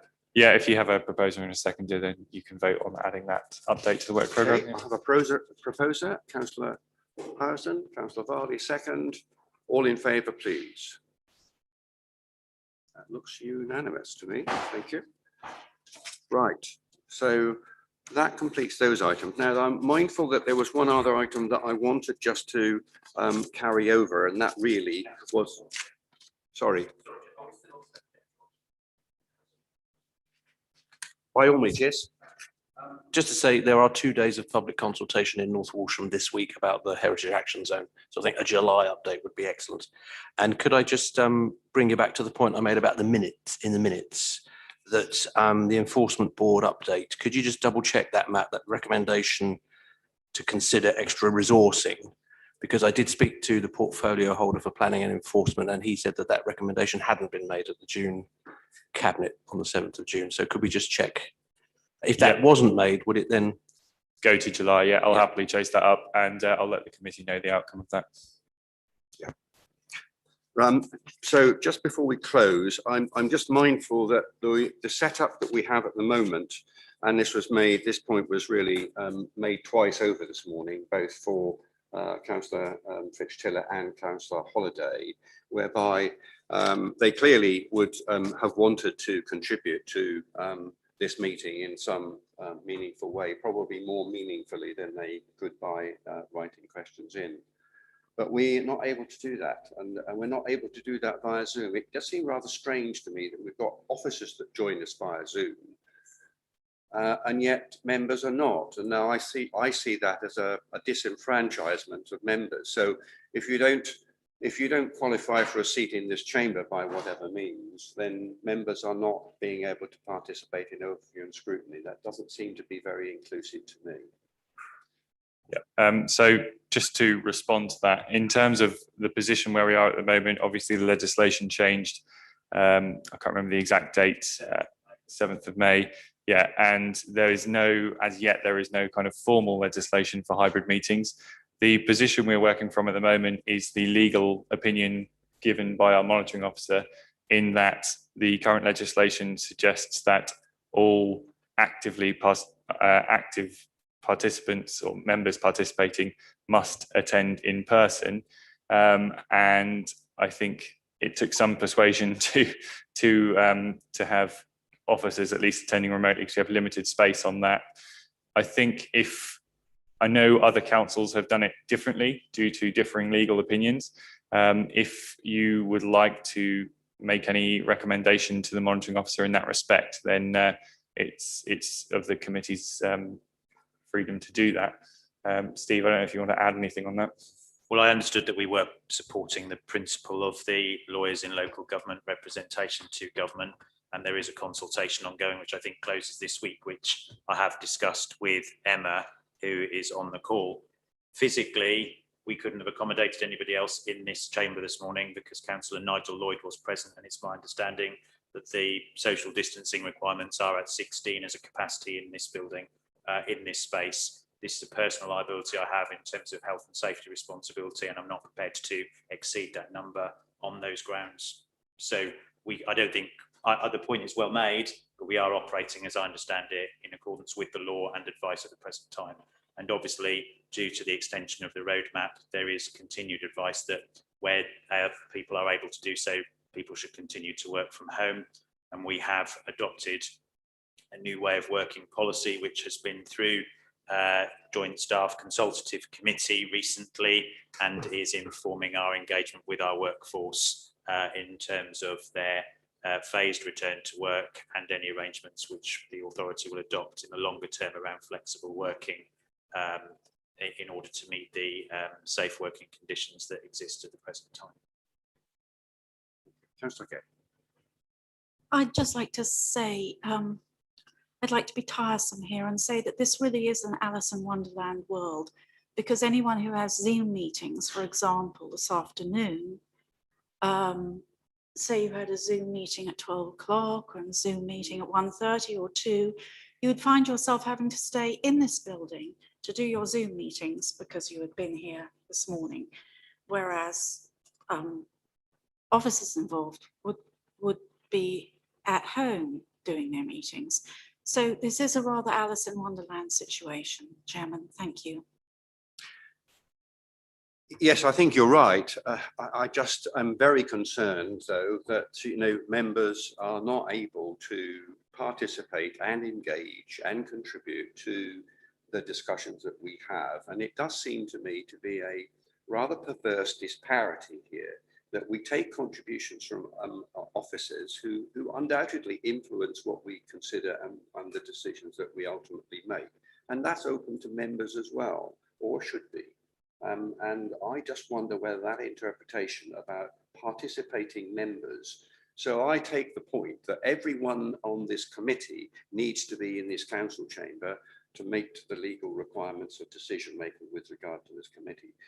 But I have to say I stretch my imagination beyond the comfortable point where that applies to others who come here to listen or to contribute as they see fit, because they don't know the type of discussion that we're going to have. All they know is the discussions that are on our agenda, and they will put their representations based on that.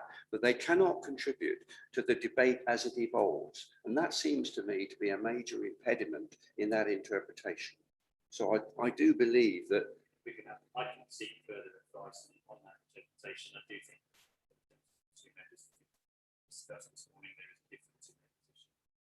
So I understand one of these member of this committee. So as the decision making body, should ideally have been present in that regard. I take that point. Whereas I think the point that's raised about the other member, the representation that she made, of the decision making body in this instance, such that you feel she should be able to attend virtually and But I do think there's a wider point as well, and that is that we want to try and encourage members to engage in what this committee does on their behalf. And if we don't have a facility to do that, and it does seem to me that one of the good things that's come out of COVID is the use of remote access to meetings. Don't want to find ourselves in a position of making unlawful decisions, then, Chairman, and at the moment the national framework around this matter is at best already. I wasn't for one moment expecting an unlawful decision to be made. It is about testing the veracity of an interpretation that's being made, and whether if there are other interpretations, then we ought to look at those and consider whether they have merit and whether we might wish to adopt them. Chairman, I just note that the Democratic Services Manager wants to add something as well. She might be able to bring some more consideration to that. Yes. Thank you. I couldn't hear what Steve was saying just then, but I just wanted to say that obviously it's very frustrating for us. This isn't a situation that we'd want to be working in, but we are very limited by the removal of that remote meetings regulations that we were able to work with last year, and we can't really operate on a hybrid basis, which essentially would be the case if we had members joining remotely for a meeting. Certainly Victoria this morning, she is a committee member, so that just would not have been an option for her to join via Zoom. I do take your point around engagement and so on, and unfortunately that is one of the sort of negatives with those regulations being removed and having to revert essentially back to what we would have done previously prior to COVID, but with the added limitations that we have around social distancing in the chamber. I am happy to go away and look at some of the other advice around scrutiny committees. Essentially, scrutiny isn't a decision-making committee, so you could consider that it fell outside of some of this guidance, but it is a statutory committee, and the government have been clear that statutory committees should meet in person, and that's the stance that we've taken. So, you know, I will take your comments on board and we will consider it further, and I will talk to the monitoring officer. But what I don't want to do is end up in a situation where we have lots of different meetings running on different formats, which is very confusing to the public as well, and confusing to officers and members. You know, if we operate scrutiny on a different format to how we operate cabinet or development committee. So I think we do need to be quite clear, you know, that we're following a straightforward process that people can understand, and that they know why we're operating on that. But I do appreciate the frustration, and I just wanted to also clarify that members are considered to be active participants because you are sort of decision makers, the elected part of the council, and therefore the government have said that active participants in a statutory committee meeting, even if they're not on the committee, should not be allowed to attend remotely. And that's the stance that we've taken. But I do appreciate the points that you've flagged up, and I will give them some further thought and see if there's anything else that we can do moving forwards. Okay, thank you very much indeed for that, Officer Denny. And I think we will probably, as a committee, be satisfied that you will take that away and investigate whether there are other interpretations and ways that we might improve the way that we're working. Councillor Willington. Very quickly, the consultation that's taking place, I know that NDC have responded, but does Steve or Emma know if it's possible to respond as individual councillors as well? Because I think the idea is that you give evidence of how it's not worked, isn't it, in a way? I don't know, Councillor Withington. I will check. I do have the link for that, so I will check that for you and see. I certainly, you know, we've responded. Well, I'm just finalising our response as a council because we're submitting evidence as well. The closing date is tomorrow for that consultation, but I will look into that and let you know after the meeting. Okay, thank you very much indeed. Are we all done on that particular additional matter, Councillor Houston? And then Councillor Blathwaite. Just a quick, sorry to go back, Mr. Chairman. Is there any point in dealing with the beach huts in September, when in fact they'll still be occupied and still be in a holiday period? Would it not be better just to push that back a month or two? Just to respond on that, Councillor, there has been a change in who is responsible for those. I believe they now come under the estates manager, if the title has not changed, Renata. And she suggested that we bring it on that date because she is looking at making some changes in terms of the pricing potentially in profitability arrangements. So that was her suggestion. I think there is reason for that, essentially. I mean, that structural change, that reporting line change was as part of the management restructure, and that was around taking a more commercial approach to the council's assets. It was run by the leisure service, and, you know, without being critical, they were looking at providing a good tourism product. They weren't looking at the cost of the service in a commercial sense in terms of repair, maintenance, administration, recovering our costs, and in all expectation, creating a profit, because we should be turning a profit from what is a non-statutory service. So that commercial approach, I didn't feel was being realised by managing through the leisure service. So it is now as part of the council's asset strategy team. And the figure or challenge that Matt has outlined to you is the approach that I would have expected Ms. Garford to take in that regard. Okay, I mean, would there be any detriment if we pushed it a month back? We would have the figures from the summer, whereas sort of midway, I accept what Mr. Blatcher said, but I mean, we're going to be halfway, 2/3 of the way through a summer, and we won't have all the revenue figures. That's my point, really. Yeah, I can discuss it with her. That was the time she suggested, but I can suggest that if it would include a more inclusive figure of the summer capacity, then that might be helpful. Yeah. Right, if you're agreeable, Mr. Chairman. Yep. Okay. Yeah, actually, going back to the meeting formats, I'm obviously a bit dense, but am I right in saying that if all the members of this committee had been present and all the cabinet members required to answer questions had been present, this room would not have been big enough? That's correct. So, I mean, on behalf of this council, I attend the Broads Authority, and at the moment we are meeting, we have the same problem. We are meeting in a theatre. We are so spaced out that we don't have microphones and nobody can hear anything that's going on. And no decision is being made that can be possibly sensible because nobody had a clue what was said. And I can see us descending to the same state of stupidity by doing this. So really, we need to get this sorted. And I would like strong representation to government to really think sensibly about this. I think your point is well made, and I think it's shared by most members, I think, in this room today. And I think it's echoed really in the kind of sentiments that we've already shared with both the Chief Executive and the Democratic Services Officer. And I think if we explore that interpretation, that and see what flexibility there will be to form a different view, we might have a different arrangement. Your point is well made. Okay. Any others before we close? Right. Okay. Thank you very much indeed, everyone, for attending and your contributions today. I formally close the meeting. Thank you.